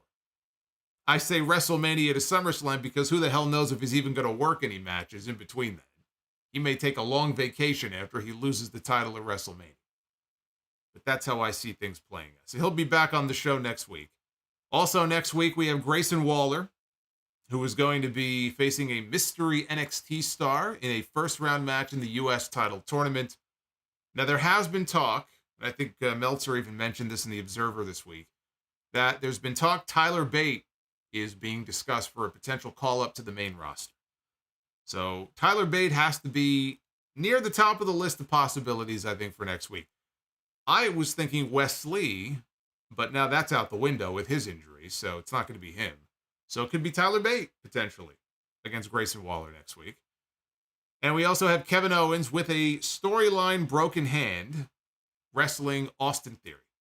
Those are your two tournament matches for next week. And that is SmackDown. Tribute to the Troops Edition, 2023. There you go. Let's take a look at the poll. I will call this the CM Punk commemorative poll, because that's the only reason this show got 88.4% thumbs up. But this show is running just shy of 90% thumbs up so far, 88.4 and then 11.6% thumbs down. I can neither confirm nor deny that most of those thumbs down are coming from IP addresses in Rancho Cucamonga, California. I have no comment on that. A Barry MK, you have been fined by Bryan Danielson. You've been fined $5 for that super chat.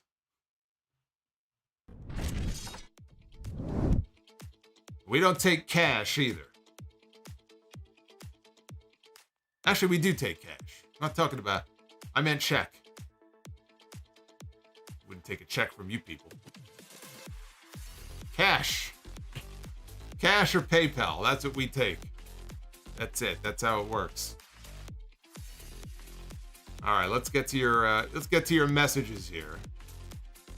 I know you got a lot of them. You got a lot of thoughts about this show, CM Punk, everything else. My God, I see red, I see pink. I love seeing the pink. Look at this. Here's another pink coming in soon from Drew. I see you. I saw that out of the corner of my eye. Drew's got more coming in. Drew is a beast. Always love seeing that sea of red and pink when I look over at the column to my right. All right, let's kick things off here with the Winston Slip. Slipping in a $2 super chat. What was the best part of WrestleMania 2? Kind of a random question there.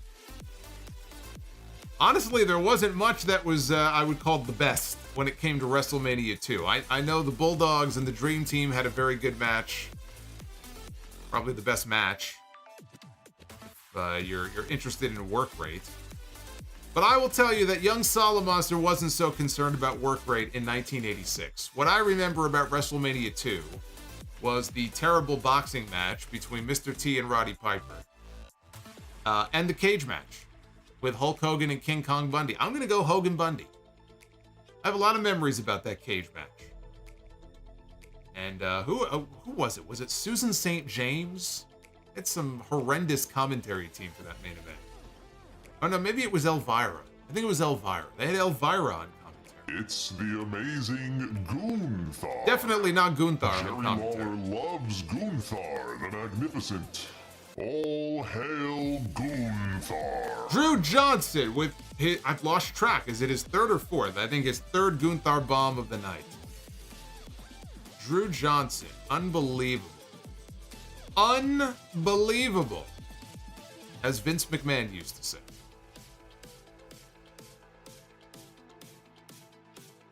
Frode 79 with the $5. Danielson's finding the roster. All this is finding Orton, and you are finding me $5 to say this. Everything is fine. Everything is fine. Everything is fine. Thank you, Frode. The real CS02. I enjoyed that dig at AEW by CM Punk. Bobbert Reviews with the $40. I think CM Punk should win the Royal Rumble and Cody should challenge Damian Priest in a briefcase versus career match so he can add himself in the main event in a triple threat match. Bobbert, I love you. I hate that idea. I hate that idea. I guess your idea would be that he does that on night one. So that he gives the, so what? He gives Roman enough of a heads up, 24 hours, that he's, you know, cashing in. Because Cody would not be cashing in last minute. Like, it just doesn't fit his character.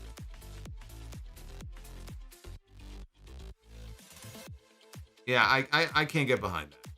I'm not a fan of that idea. But we do have Damian Priest still running around with the Money in the Bank briefcase. We don't know when he may cash in. We don't know if he'll be successful. Jacob Donnelly with the $7. Surely Punk cannot ban me from Collision now that he is in WWE, right? No, you would be wrong. I've said before, there's a provision in the contract that still allows him to ban you from Collision. So, unfortunately, you are still banned.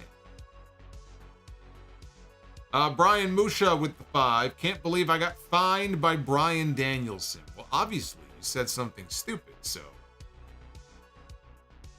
that's what he's going to do, man. I mean, that's his job now. His job is to find people. In fact, I saw he tweeted something earlier. He had a match, I guess, on Rampage tonight with Daniel Garcia, which was said to be really good from the people who saw it live. And he posted a follow-up tweet about it and said, I'm demanding that you watch this match on Rampage or I will fine every single one of you. So at least he's leaning into it. At least he has a sense of humor about it. Oh, there it is again. Justin G just got fined by Bryan Danielson. Tay the Savior says, came to watch your show and of course get fined by Bryan Danielson because F Rampage. Thank you, brother. Trey Porter, Godzilla -1 equals the best Godzilla movie ever. Well, again, I'm not the one to ask about that just because I have only seen probably 2 Godzilla movies. This might make 3.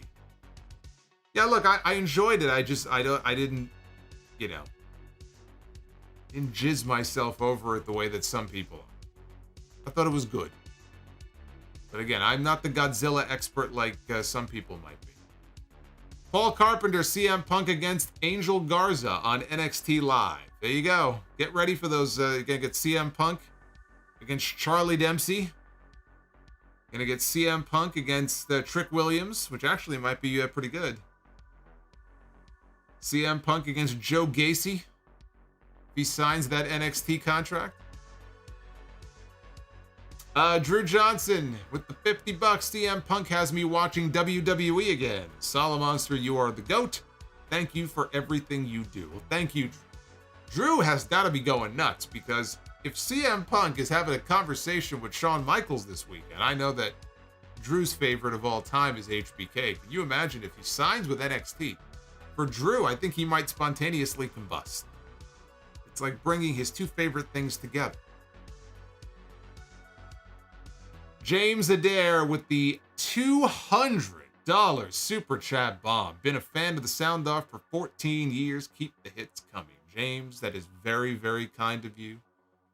I appreciate that very much. Thank you, sir. Fahad also coming in with a big bomb here. $120 saying, love the Punk promo. Can't wait for the eventual Owens feud. It will come. I don't know when. I think that's further down the road. You know, Punk signed a multi-year deal, so I don't think we're going to get it. Frankly, maybe not even in 2024. Especially if he goes to Raw and Owens is on SmackDown. But at some point, we will get CM Punk and Kevin Owens. Lakers Pats, before messing with feet, cover your yeet.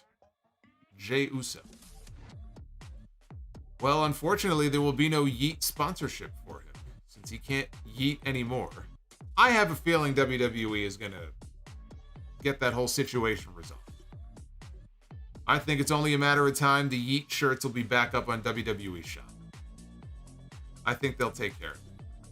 El Masse with the $40. Thoughts on AEW Fight Forever with DLC being sold for $90? You know, I'm glad you brought that up because when I first saw that, I thought it was a joke. I didn't think it was real. I said, wait a minute.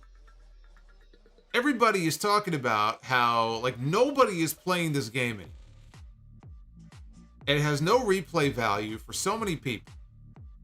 And that they're releasing it or releasing a new version of it for $90, which is more than it cost for the game when it first came out. But I guess it's combining different versions of the game. And it's real. I went into Steam and it's listed. What is it? It's called the Bring the Boom edition. It's like the Bring the Boom pack, I guess they're calling it. Where it's like the original game and it's like season 1, season 2. But to sweeten the pot, you know why? Here's how they sweeten the pot. You get Matt Hardy. Not only do you get Matt Hardy, you get 2 versions of Matt Hardy. You get regular Matt Hardy and you get broken Matt Hardy. I think the people charging $90 for this game have a broken brain, is what I think. $90 fucking dollars. Who the fuck is going to pay $90 for this game? $90. Good luck with that. It wasn't worth $90 the first time. You're better off dropping a $90 super chat here. You'll get more replay value out of me on this stream than you will out of that game. And I didn't hate the game, but Jesus Christ, $90. Rob G.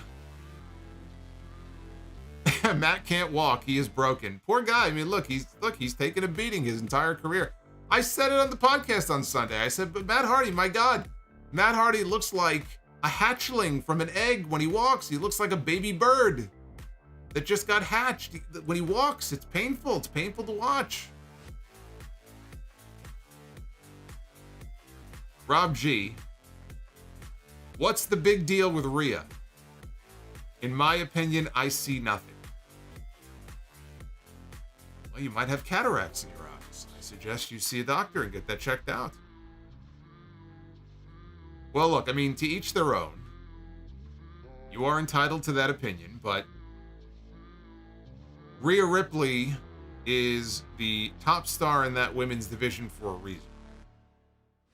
And there's a reason why she is as over as she is. So I'm going to respectfully disagree. Honestly, I could just point you to her WrestleMania match this year. I don't even have to give you like a whole body of work here. Just watch the match with Charlotte Flair at WrestleMania this year, brother. One of the best matches all year. Tay-Tay the Savior with $4.99. I hope Karrion Kross gets a much better 2024. 2023 was not his year. He was supposed to face Bray Wyatt at WrestleMania 39, but we all know what happened.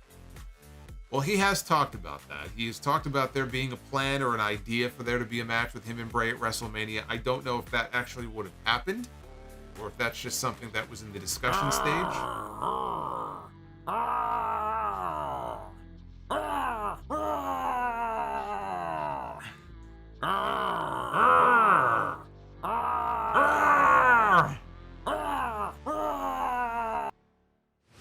JM with the $90 Beth Phoenix Growl Super Chat.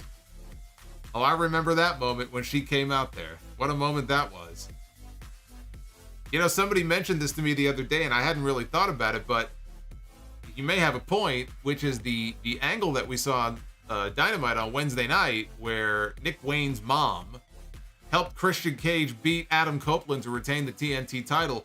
Could very well be setting up the AEW debut of Beth Phoenix, although not under that name, I'm sure. It could very well be. We could see Beth, and I don't know what her contract status is with WWE because she hasn't worked in NXT for a while.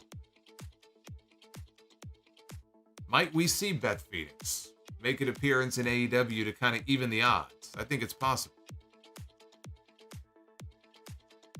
But yeah, I mean, Tay-Tay, what I was going to say is, I know he mentioned that to Chris Van Vliet, I think, that there was an idea in place for him to work with Bray at WrestleMania, and I don't know if that was just an idea, because they had already set up on television Bobby Lashley against Bray Wyatt. Like, that was the announced match. So I don't know what the match would have been, but it's a shame they never got to work together. You know, would have been a great spot, I'm sure, for Karrion Kross to be in. But unfortunately, it never had a chance to take place. John 10. Punk looking at that fans world title is a hint. Yes, as I said, it's called foreshadowing. Holiday 197 with the $5. I'm now interested in seeing a Roman versus Punk WrestleMania main event, given their history with Paul Heyman. But Roman and Rhodes and Rollins and Punk are good as well. Yeah, you get two strong matches at WrestleMania, and you save Roman and Punk for SummerSlam, right? You build that up. I don't think you want to jump right into it. You already have the issue with Rollins. Focus on that. And you could always do Punk and Roman to actually headline your big show over the summer. I mean, to me, the Paul Heyman story is going to be there. It's not going anywhere. You know, Paul Heyman is still going to be with the Bloodline after WrestleMania. We have Drew Johnson with another $50 bomb from 34 minutes ago, saying, I never thought I would say this, but I now watch WWE. Hell has frozen over. I have truly lost interest in AEW. All they have is MJF. The Bucks and Omega are corny. What they're doing with Strong, Cole, and MJF is cringeworthy. That is from Drew, who is all in now on the WWE bandwagon, now that Punk has returned. We've got JM with a $100 bomb. By the time I got home, Bayley was interfering in the Asuka Charlotte match. I had to watch the Punk promo on YouTube. Thanks for explaining the Punk Punch double entendre. I missed that KO Punch segment. Highlights of the night for me were Punk promo and Bayley. A lot of Bayley fans. There was a hashtag trending on Twitter last week. Hashtag Bayley is hot. I don't know what spurred that on. I don't know. It was like a big Bayley love fest on social media last week. But JM, thank you, man. I appreciate that. Yes, that's what I thought was so clever about him taking the little dig, is the way that he was able to weave it into the Kevin Owens segment from a few weeks ago with the double punch. I said, okay, if you're gonna, instead of just randomly bringing it up, like, he actually found a way to tie it into something that happened on the show.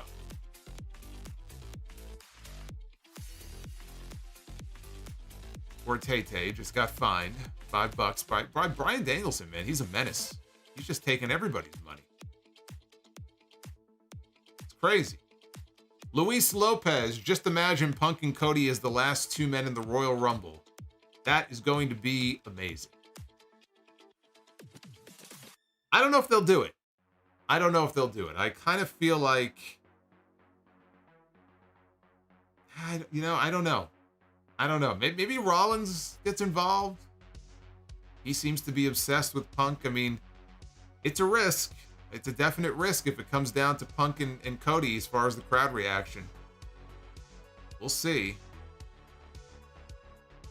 The Juliet 316.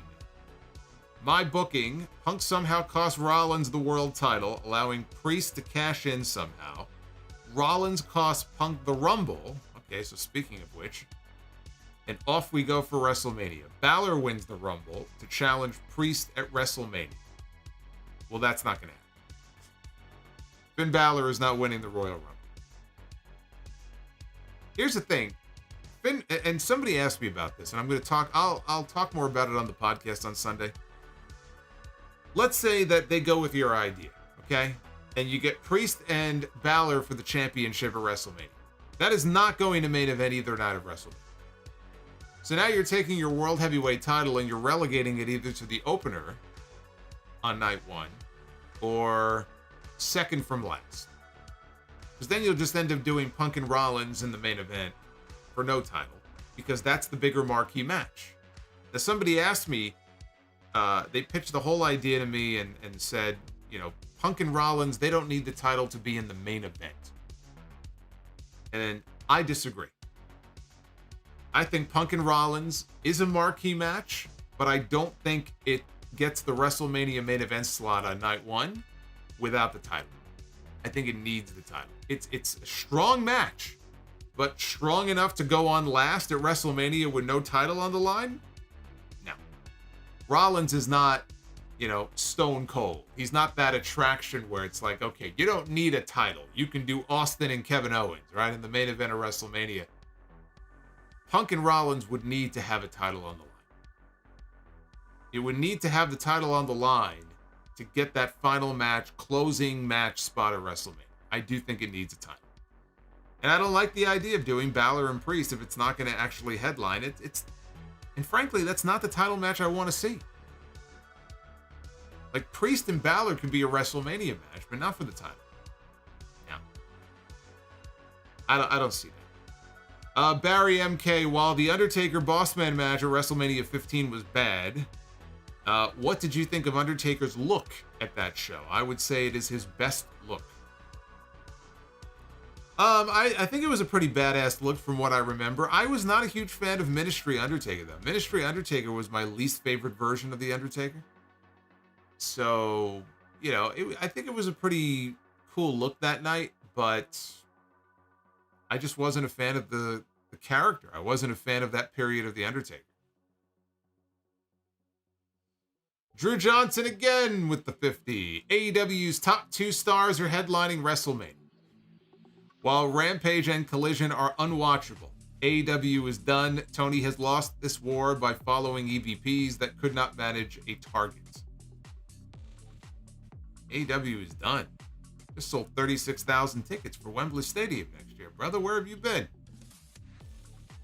I wouldn't say they're done. They got problems, but I wouldn't say they're done. Justin G, I was late to Rampage and the stream. I deserve to receive this fine. Yes, you do. Yes, you do. Well, at least somebody realizes the mistake that he's made and he has paid up. Respect to you, Justin. Andre Israel, my sources have told me to put my $1 million on either R-Truth or Akira Tozawa winning the Royal Rumble in 2024. I think my odds are good.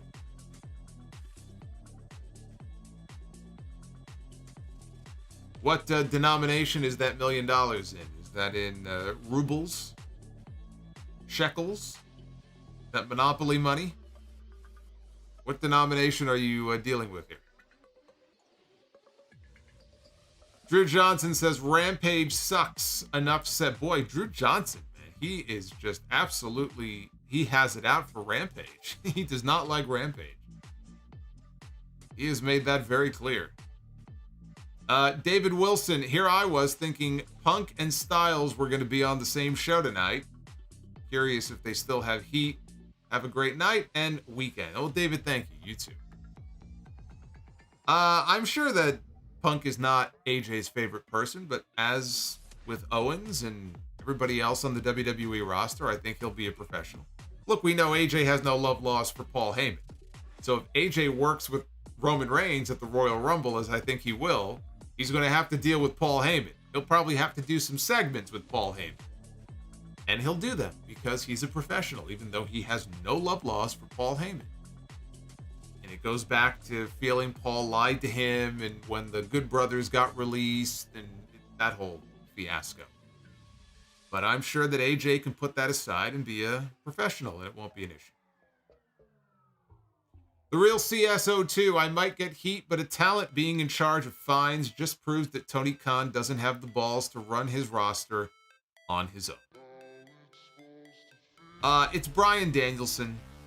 I think that Danielson is somebody who clearly Tony Khan respects a great deal, to the point where he has said that if anything happens to him, he's told his father to put Danielson in charge. And Danielson is at the point where he's only wrestling for maybe another 9 or 10 months full time. And then he'll be that special attraction. That's the plan anyway. Then he'll be that special attraction. Bryan Danielson is one of the few people I could think of who is universally well respected and loved in the wrestling business. And so I feel like if it were almost anybody else, I would have more of an issue with it. I still believe, for example, that having talent as EVPs in the company, as with Omega and the Bucks, was a mistake from day one. I thought that post-Brawl In, they should have been stripped of those positions. And that didn't happen. I still feel that way. Bryan Danielson, being one member of a disciplinary committee, Bryan Danielson being the one to dole out fines to talent. You know, should it be somebody else? Maybe. But honestly, because of who it is, it doesn't bother me. If it was anybody else, I would agree with you. Bryan Danielson being that person, it really doesn't bother me so much. Dr. Bropio, Rampage was aired live on TSN2 for the second time ever since The Last Dance in Canada, and I still barely watched, and Bryan's match fined me.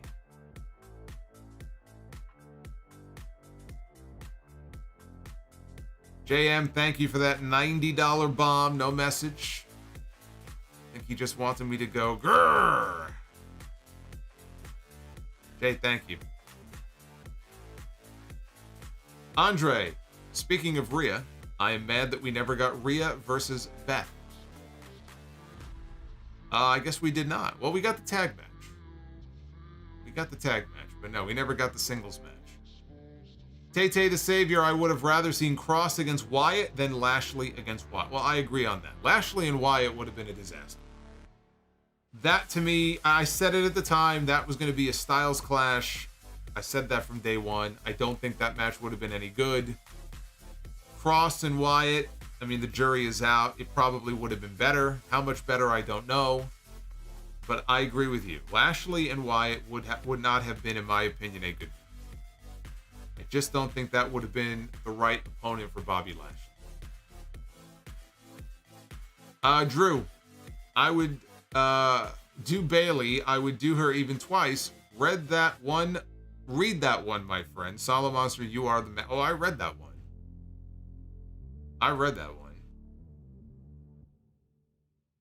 I don't know that Bailey feels the same way about you or anybody else in here, but I hear you. I know now I know who started the hashtag last week. It was Drew.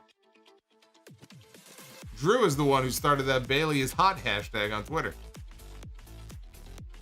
Boney, you think Danielson will find Tony Khan during his next Twitter tirade? You know what? That's a fucking great point. The next time Tony Khan tweets some stupid shit on social media, Bryan Danielson should find him. I agree with you 100%. Then let's see Tony Khan put his money where his mouth is. That's a great point. I hadn't thought about that. That is a great point. And ABK, did I miss that one? I don't know, maybe it didn't pop up yet. ABK just chimed in. Holy shit. $205 super chat bomb from our boy ABK. What is your best Bert Hart? Bert Hart? Isn't that what Michael Buffer called him once? No. He called him Brett Clark. That's what he did. There it is. I was wondering where it was. There's the super chat. ABK. We got to make sure it plays for our party in here. We're having a party here on the street. Where's Barry Horowitz? Where's Barry Horowitz? He's missing. He's always missing, Barry Horowitz. ABK, man. Best Bert Hart match. His is Bert against Owen.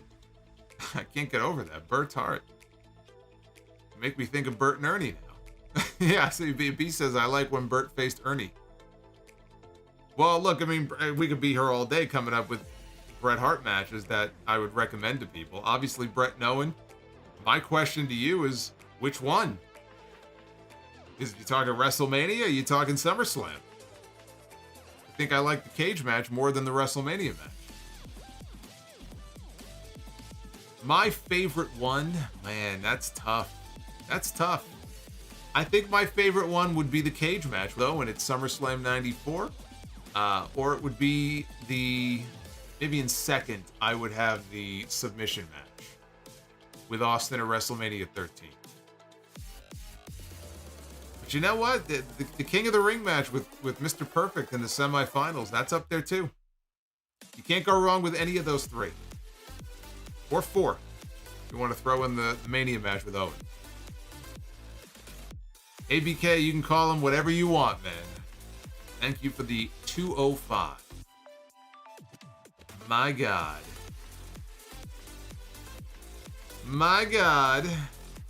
JM with the 10 spot. Here's a question for you based on the wrestling company logos in the background. What are some of your favorite wrestling company logos of all time?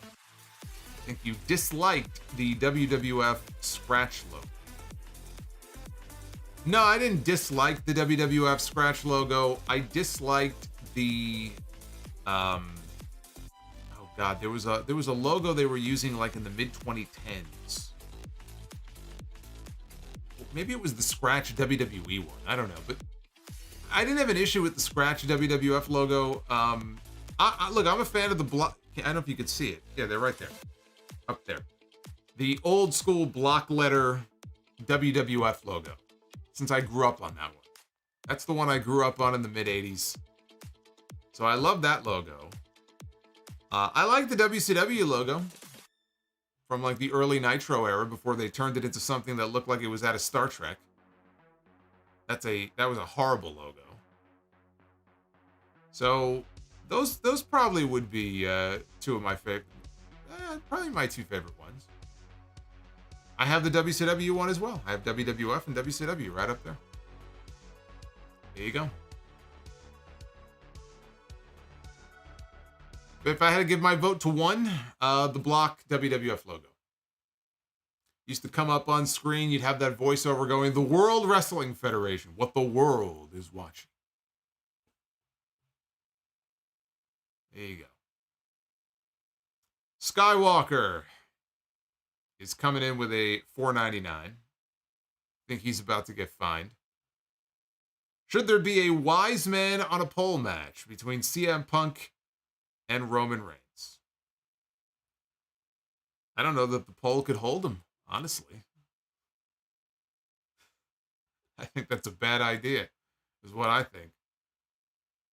Paul, I hope Paul is doing well health-wise, because he is as big as I've ever seen him. I'm getting worried about him. I'm concerned about Paul Heyman. Yeah, I don't know. I don't know that there's a pole that could hold him, but we will be getting Paul Heyman caught between his two, his former what would you call him? Protege, is that even the right word for it? His former client, I guess, and then his current client, his tribal chief. It is coming. So the goal tonight for Be the Booker, to do our little segment here at the end, was 400 likes. And we are currently at 490. Oh, we're so close. Man, we are so close to 500.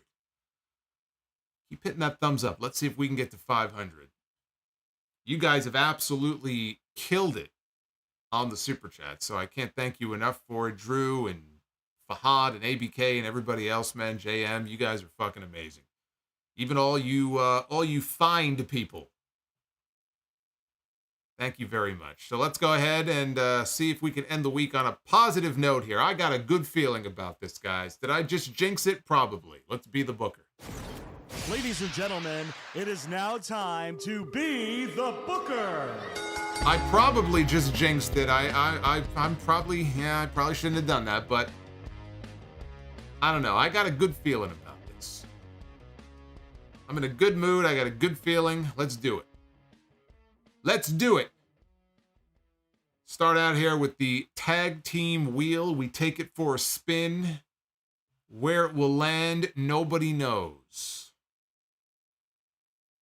Let's begin here with the Banger Bros.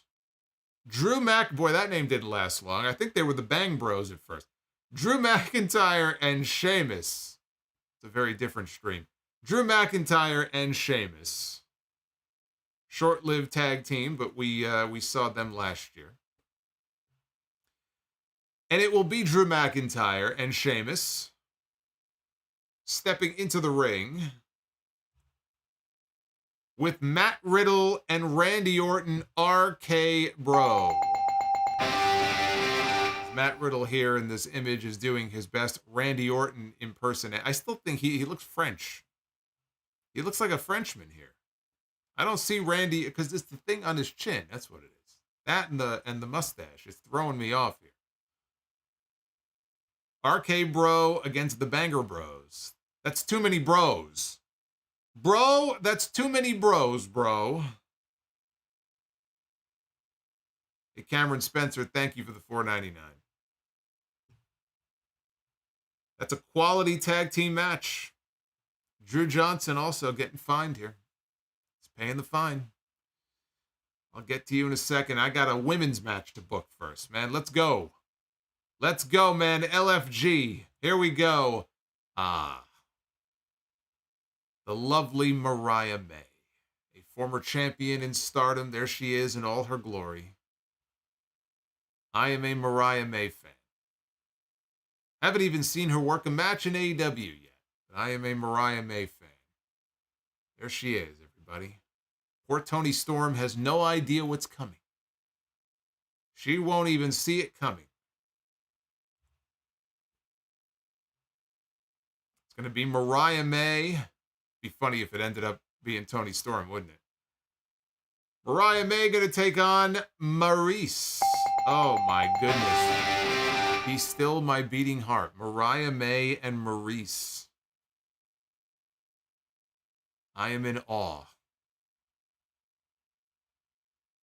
Wow. Wow. Not much else to say about that. It's not really very often that I am caught speechless, but I don't really have much to add to that. But there you go. I give it the bell. Absolutely.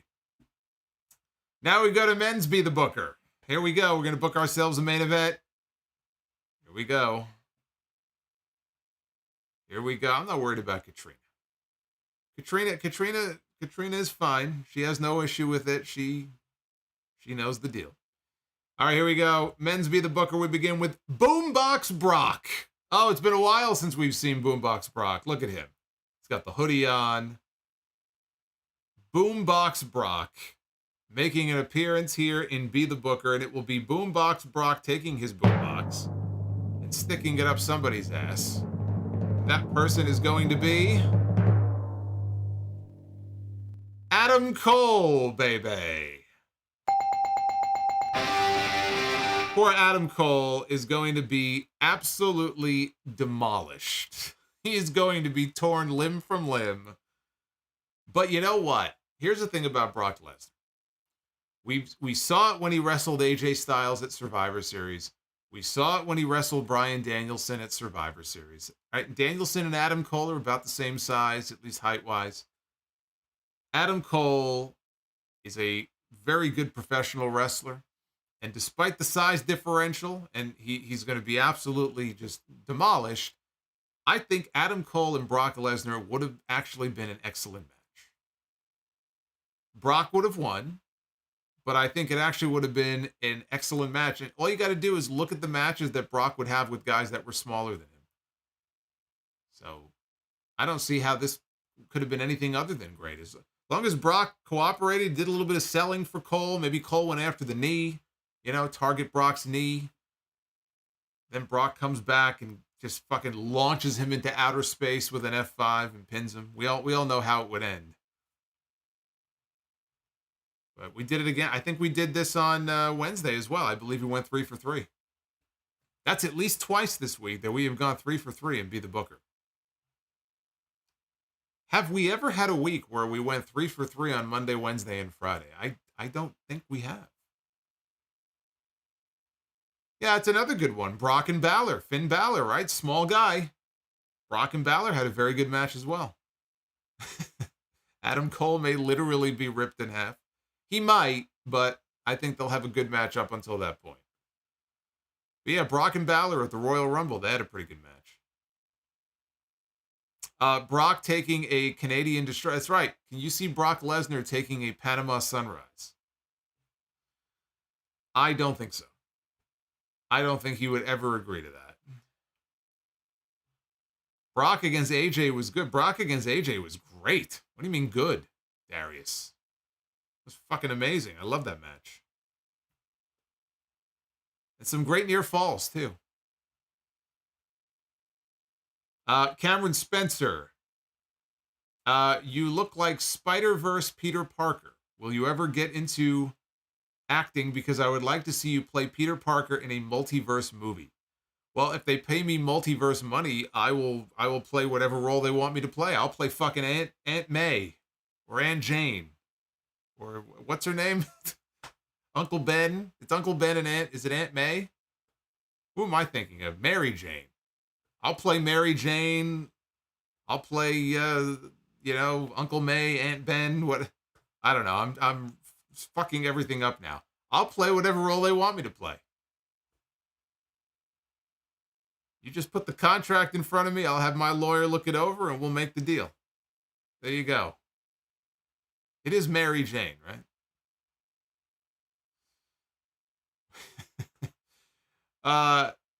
Aunt May. It is Aunt May. Okay. All right. Drew Johnson, what is your honest opinion of the AEW product right now? I enjoy parts of the AEW product more than I enjoy other parts of the AEW products. I think that the key stuff right now, which is, MJF and Joe going into World's End, Swerve Strickland, I would make a great Uncle May. Thank you very much. Thank you. The Swerve push, I am hoping that Tony Khan will do right by him heading into 2024. I think he's on the verge of being a big breakout star for them. Tony Storm, I love the Tony Storm gimmick. I'm waiting for Jamie Hayter to come back. I think that's the play, to get to Tony Storm and Jamie Hayter when she's back from her injury. So there are a lot of pieces there that I am enjoying, but the product just, it doesn't have the same feel that it once did. It just doesn't, when you tune into the shows, the feeling of the show is different. And I'm hoping that heading into the new year, they can recapture that a little bit. I think they've gotten away from it. So the product is not perfect. And there are parts of it that I don't enjoy as much maybe as I used to. But to say that there's nothing enjoyable and there's nothing good about AEW right now, I think is just ridiculous. That I don't agree with. Dr. Bropio, have a good one, my friend. Devin from NJ, my dad thinks that Orton should beat Roman over Cody because he's more believable and has more credibility. Do you agree? I mean, he has credibility because he's been there for so long. I don't think Cody has no credibility. And you know what? Honestly, I don't think Cody... I don't look at Cody and think, man, this would be unbelievable if he beat Roman Reigns. I disagree. I'm going to disagree. I could buy into that just fine, and it's perfect, too, because when Cody wins the belt, then you can build to Orton and Cody. I mean, there's your double main event for SummerSlam next year. You've already got your two main events lined up. You've already got your two main events lined up. M. Mills just activated Brie mode. Brie has been locked away like all week, and she has been unleashed upon us. As has my dance here, my Prince Nana dance. There it is. There it is. Hydrograd, thank you for the 12 spot, man. Look at that. Look, I am a man of many talents. But you've already got your double main event for SummerSlam. You got Roman and Punk. You've got Cody and Orton. Right? Barring injury. It's all right there. It's all set up for SummerSlam 2024.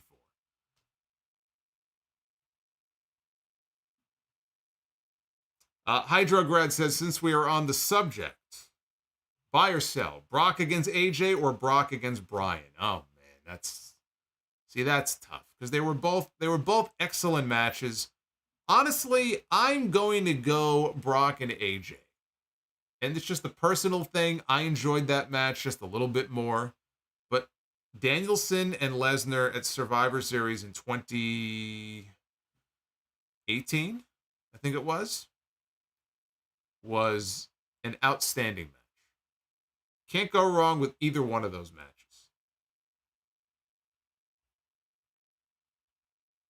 Keyshawn Johnson with the $9.99 says, what do you think the creative was for The Undertaker for WrestleMania 10 and 2000? And years ago, you said that Jimmy was going to be the breakout star of the team. Do you still feel that way, or is Jay on another level? I did think that Jimmy was going to be the breakout star because I thought, I would see him in these clips from Total Divas when Naomi was on there. And he just had more personality. He was more outgoing than Jay was. Jay always felt more introverted. He still does. Jay Uso, like when you watch him in interviews and stuff, he comes across to me as a very shy, introverted guy as compared to his brother. And I thought that Jimmy, he had a sense of humor, and I thought he could be a breakout heel. I thought he and Naomi together could be a breakout heel combo. And now I've come around, and I still think there's potential there for him to do stuff like that as a single, but no, I've come around on Jay. I never expected Jay Uso to get over the way that he has. I mean, if there's one huge thing to come out of this Roman Reigns thing, it is the transformation of his cousin from just one half of the Usos to being, positioned as a main event single star in this company. It's incredible. I never would have predicted that in a million years. As far as WrestleMania 10 in 2000 for The Undertaker, I don't think there was creative for The Undertaker at WrestleMania 10. He was never supposed to be at WrestleMania 10. I believe he had time off. That's why they did the whole angle they did at the Royal Rumble that year where he lost the casket match and he rose to the rafters and he died and it was so goofy. So he wasn't going to be at WrestleMania 10 regardless. As far as WrestleMania 2000, that has always been the million-dollar question. And now that Undertaker is so chatty, and now he's got his own podcast, by the way, I'm hoping that somebody will ask the question. He was supposed to come back in time for WrestleMania 2000. He was originally supposed to come back in January, and he tore his pec in training because he had been gone for months. I think he was out with a hip injury from like September onward. Then he tore his pec.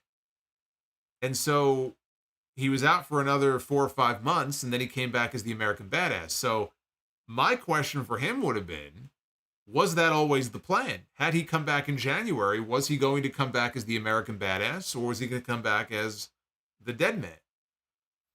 And if so, were there any plans in place for him to work WrestleMania that year? And if so, against who? Because I look at that lineup, Austin was not ready to come back, right? That's why we basically got the WrestleMania main event that year at Backlash. It was supposed to be Rock and Triple H. They decided to do a fatal four-way and hold off until Backlash so that Austin could be part of the match in Rock's corner. That's why they did what they did. And so if Undertaker wasn't going to work Austin, my guess is he may have worked Big Show. Right? They ended up shoving Big Show in the four-way match there at the end. So maybe we would have had Undertaker against Big Show. They had been a tag team in 99. They were the Unholy Alliance. Maybe they would have had a match against each other. That's my best guess on what he would have been doing. And it kind of makes sense if you think about it, because if they wanted to do Rock and Triple H, but couldn't because Austin wasn't ready to come back yet. But let's say he was, right? You would have had Rock and Triple H one-on-one. Foley was already retired. The only reason Foley came back is because they said, hey, we need you. He literally just got retired at No Way Out in the Hell in a Cell match. He wasn't going to be a part of WrestleMania. That left Big Show without a match. Hence, Undertaker and Big Show. I think the streak would have been preserved. I think Undertaker would have won that match.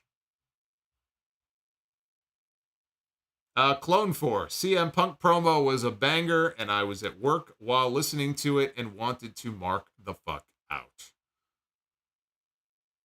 Well, you should have. I don't know what your job is, but, you know, that would have been kind of funny. You just start freaking out at work. I mean, I guess it wouldn't have been funny if you work at like a 911 call center or something, but you shouldn't be listening to CM Punk anyway if you're taking 911 calls. Drew Johnson. What is the price to get you to admit that HBK is better than Bret Hart? LOL, I know there's no price for that.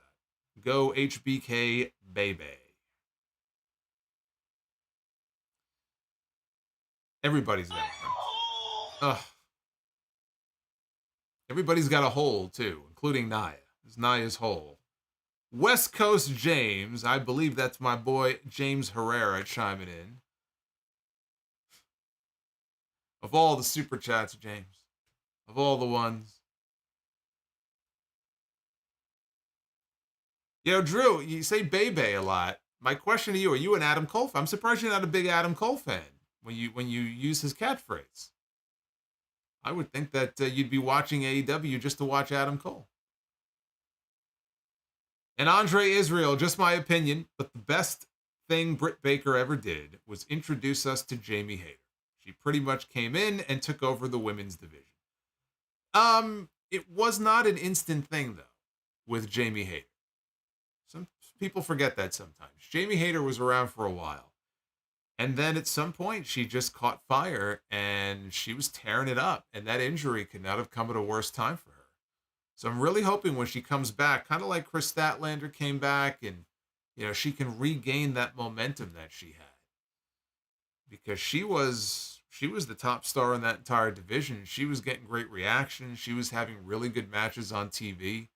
I'd like to see her resume that and pick up where she left off when she came back. If she can be back around January, February, which I think was originally what they were thinking with her, you could have Jamie and Toni Storm potentially at Revolution. That could be your women's title match. So there you go. I believe I am all caught up on your messages. Some great questions in there too, man. Good stuff. I appreciate it. And again, West Coast James, thank you for that $15. He's one of the OG fans of the Sound Off. I'm talking the audio show, man, going all the way back years and years. Sends in PayPal donations. I got to check.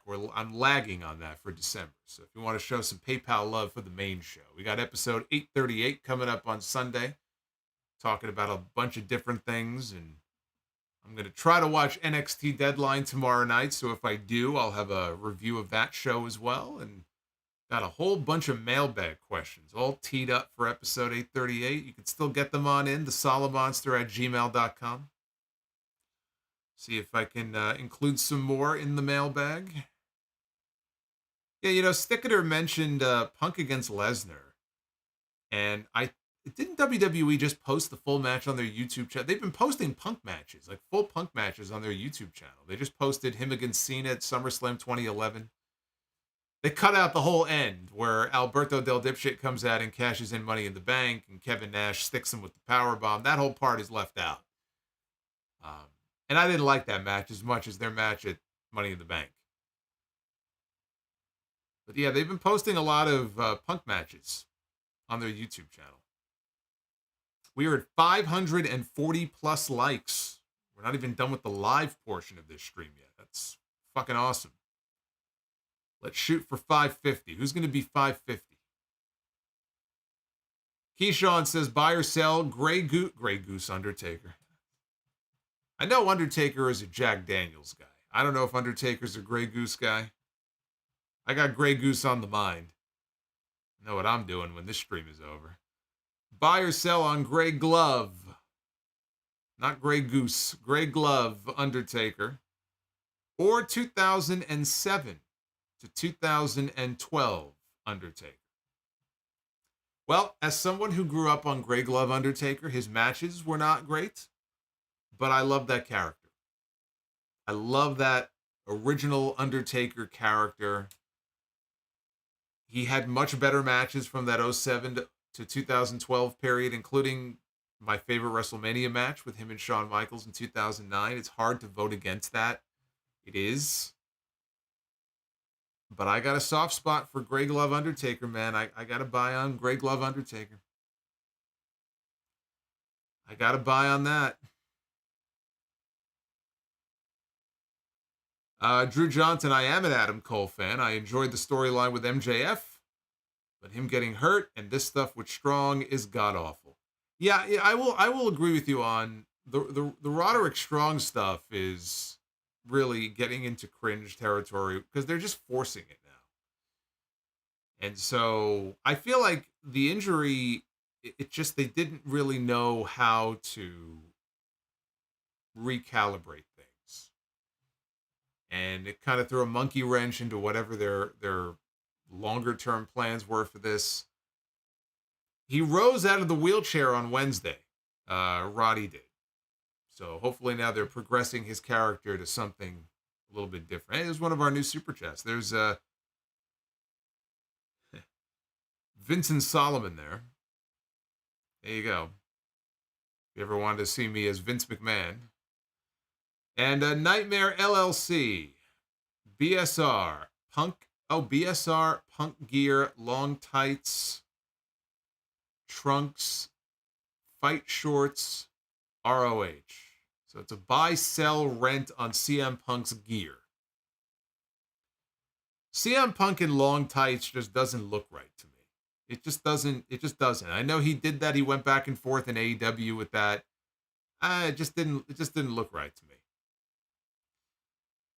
So then he says, it's weird, honestly, to even be ranking a man's gear here. It's weird. But I will say, I'll go trunks first. I will go fight shorts, and then ROH, and then long tights. Strictly just for aesthetic purposes, that's the order I would put it in. I just don't think he ever looked right in long pants like that. Just looked weird to me. But Nightmare, thank you. I didn't miss you. I made sure I saved the best for last, right? There you go. Nightmare LLC. I appreciate that. Okay, so let me make sure I didn't miss anybody here. I didn't. Oh, wait, I did. Ah, see, I did. Good thing I checked. Clone Force with the $1.99.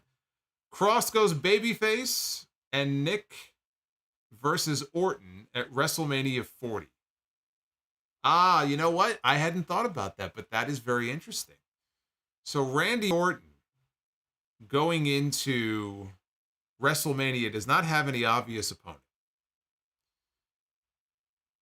On SmackDown tonight, he paid $100,000 of what should have been a $50,000 fine, and he teased that Nick Aldis has another RKO coming with his name written on it. Nick Aldis wanted to wrestle. He still wants to wrestle. We know he can wrestle. Could they be setting up for Orton to wrestle Nick Aldis at WrestleMania? See, that's an interesting idea that I did not think of. I think you may be onto something there. I think you could very well be onto something there with Orton's opponent. Because it's only a matter of time. I do think that Aldis is going to wrestle at some point. It would feel a little too soon because he just got made GM that he would be having a match. But yeah, I could see that. Sure. And as far as Kross going babyface, I would advocate for it. What I said before, I would let him be more himself. Try for a Kross and Scarlet babyface run together. What do you have to lose? This guy is dying on the vine. Let him try something different. I'd be all for it. I hope they give him the chance. I hope they give him a shot. I really do.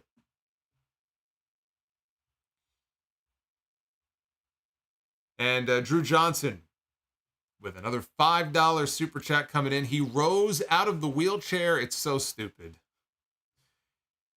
Hey, Linda McMahon did the same thing, by the way. Don't forget, Linda McMahon rose out of the wheelchair and 68,000 people in the Astrodome lost their absolute fucking minds. It says, this gimmick is garbage. I put it in Matt Hardy territory. I cannot watch AEW. So Drew is no fan of Roderick Strong's current gimmick.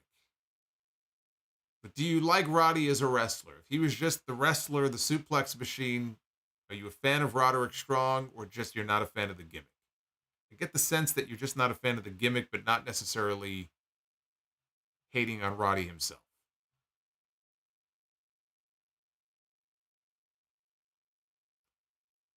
Is this the best lineup of babyfaces ever in the history of WWE? Jay, Sammy, Seth, Cody, Punk, Knight, and Orton. I'm pretty sure it is. I don't know, man. Austin, Rock, Foley, Undertaker. Who am I missing? There were two more. It's hard. I can't sit here and say the best ever. It's a very strong lineup of baby faces that they have right now. I cannot sit here right now and tell you best ever. But it is a very strong lineup. So I'll leave it at that. I'm not prepared to say that it is the best ever. I do not think that would be accurate. I think you're I think I gotta pump the brakes a little bit there. We gotta pump the brakes. Kurt Angle, yes, thank you. But Angle was a heel for part of that, but yeah, Angle is who I was thinking of. Yeah, at one point you had Austin, you had Rock, both as baby faces, you had Undertaker, you had Mankind. Angle was a baby face, but that was later on. Yeah, I was thinking of somebody else though. I can't remember who it was. Yeah, I can't remember who it was. Those were the days.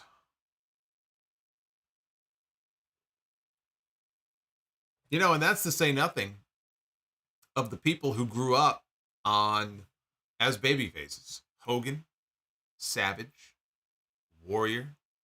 Now, you can look back on it now in 2023 eyes and say, man, oh yeah, Warrior. But you know what? When you were a young wrestling fan back then, those guys, those were like the larger than life superheroes, right? Hogan, Warrior, Savage, Jake the Snake before he turned heel. You know, it's like I always will look back on that period very fondly. And it was just a different wrestling business back then. You know, those guys, I think a big part of it also is the fact, besides the fact that I was very young, you didn't have social media. You didn't have all of this exposure to who they were outside the ring off camera. All you knew of them was what you saw on television and what you saw in the magazines. You know, it's not like you could go to @Hulk Hogan on Twitter and see all of his inane ramblings. God only knows what a Macho Man Twitter would have looked like. My God. I mean, who knows what any of their Twitters would have looked like back in the 80s when the cocaine was aplenty? I mean, could you imagine? That would have been something. It was just different, though, you know? Like, they just were so... I think larger than life is a good way to put it, in a way that the stars today are not, because we're too close to them. I think that's a good way of looking at it. We're too close to everything now, and so that aura is kind of missing.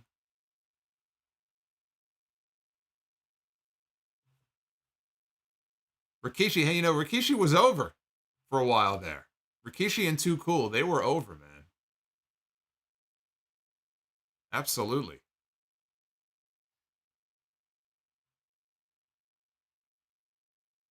Imagine what a Roddy Piper Twitter. Oh, Piper too? Yeah, Piper. Roddy Piper at that time. What a Piper Twitter. Piper had a Twitter. But I'm pretty sure it was somebody else who was running it. I'm pretty sure he had an official Twitter at some point. I don't know if he still does. Somebody else is maintaining it.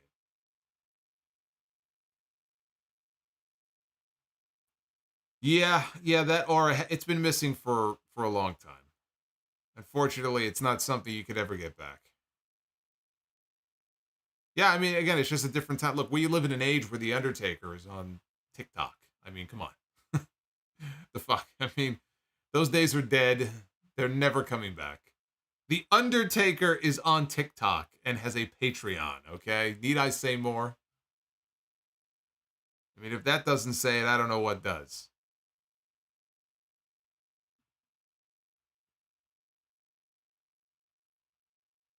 How do I rate Triple H as a booker? Over a year, and he is planning on taking over the world. I think there's a lot of good to extrapolate from Triple H as a booker. I mean, there's a lot to like about his booking style. I still think the women's division needs a lot of help. And so he's not perfect. Although I would say that if you are a women's wrestler right now, you'd rather be in the WWE women's division than the AEW women's division. But, you know, given that he has not been doing this on the main roster for very long, I would give him a positive grade, a passing grade. And we will see. 2024 is shaping up to be the first full year. If Vince McMahon can somehow keep his grubby little fucking pruned up little fingers out of creative, 2024 would be the first full year that Triple H has fully in charge of creative. 2022 was only a few months. 2023 should have been the year, and then Vince came back and he just fucked everything up there for a while.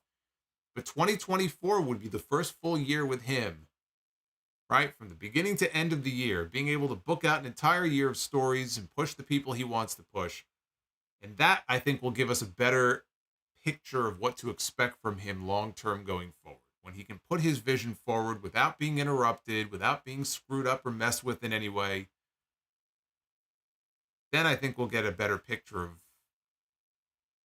what Triple H really is like as a booker. Yeah, we saw him book in NXT, but NXT is such a different beast from the main roster. It's just two totally different things. Yeah, you know, Roderick makes a good point. You want to look at what the best women's division or you know, booking of the women is right now in wrestling, at least in North America. You look at Shawn Michaels in NXT. Tony Khan and Triple H could both learn lessons from Shawn Michaels.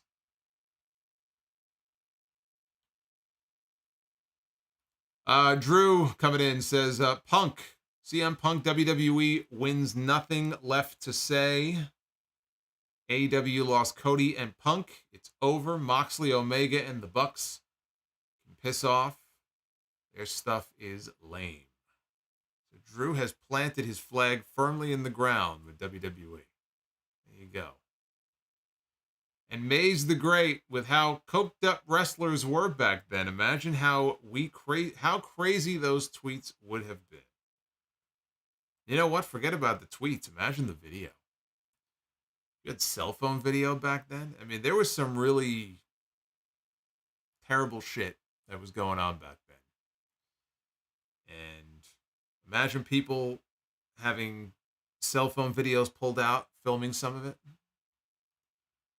You would have had a lot of those guys end up behind bars, is what you would have. And I don't mean the drinking type either. Just a different time. So this closes out a very successful week here with all 3 streams, Monday, Wednesday, and Friday here on the channel. And we also passed 76,000 subs this week, so onward to 77. I will be back with you on Sunday for episode 838 of the Solomonster Sounds Off on Spreaker and Spotify and Apple Podcasts. And then live again on Monday night where CM Punk will make his decision. CM Punk will sign his contract. Who will it be with? You know, he said he's going to put pen to paper on Monday. I don't know if that was a spoiler. Or if they're going to have Shawn Michaels and Nick Aldis on the show. They'll have Adam Pearce, Nick Aldis, and Shawn Michaels all lined up in the ring with contracts in their hand. But Punk said he was going to put pen to paper on Monday. And he will sign that contract and make it official. And we will see if Seth Rollins has anything to say about that. So until then, be well, stay safe. I wish you all a very good weekend, wherever you may be. Come on back, please, if you would, on Monday night. We will do it all over again for the Monday Night Raw stream. So until then, take care, guys. Everybody died off of, like, cholera, you know, and typhoid and whatever else, gonorrhea, syphilis. I think JD had syphilis or something like that. I forgot, but Candace tosses her salad bowl. We had Jeff Jarrett making his debut on AEW television. This fucking guy is all over the place. He was in the middle of the ring for the tag team title match at SummerSlam this year. He wrestled in Ric Flair's final match on pay-per-view right before that. Actually, it might have been the night after. I think SummerSlam came first, then it was Ric Flair's final match. Now he shows up in AEW. Where's he going to end up next? We saw him in GCW earlier this year, wrestling Effie. He's still going around hitting people with guitars. Now he's in AEW. And I thought to myself, what am I watching? Am I watching AEW or am I watching TNA? We have Jeff Jarrett making his debut tonight, hitting people with guitars and calling them slap nuts. We have fake Stings running around. I mean, did I walk into a fucking time warp here? Is it 1999 and nobody told me?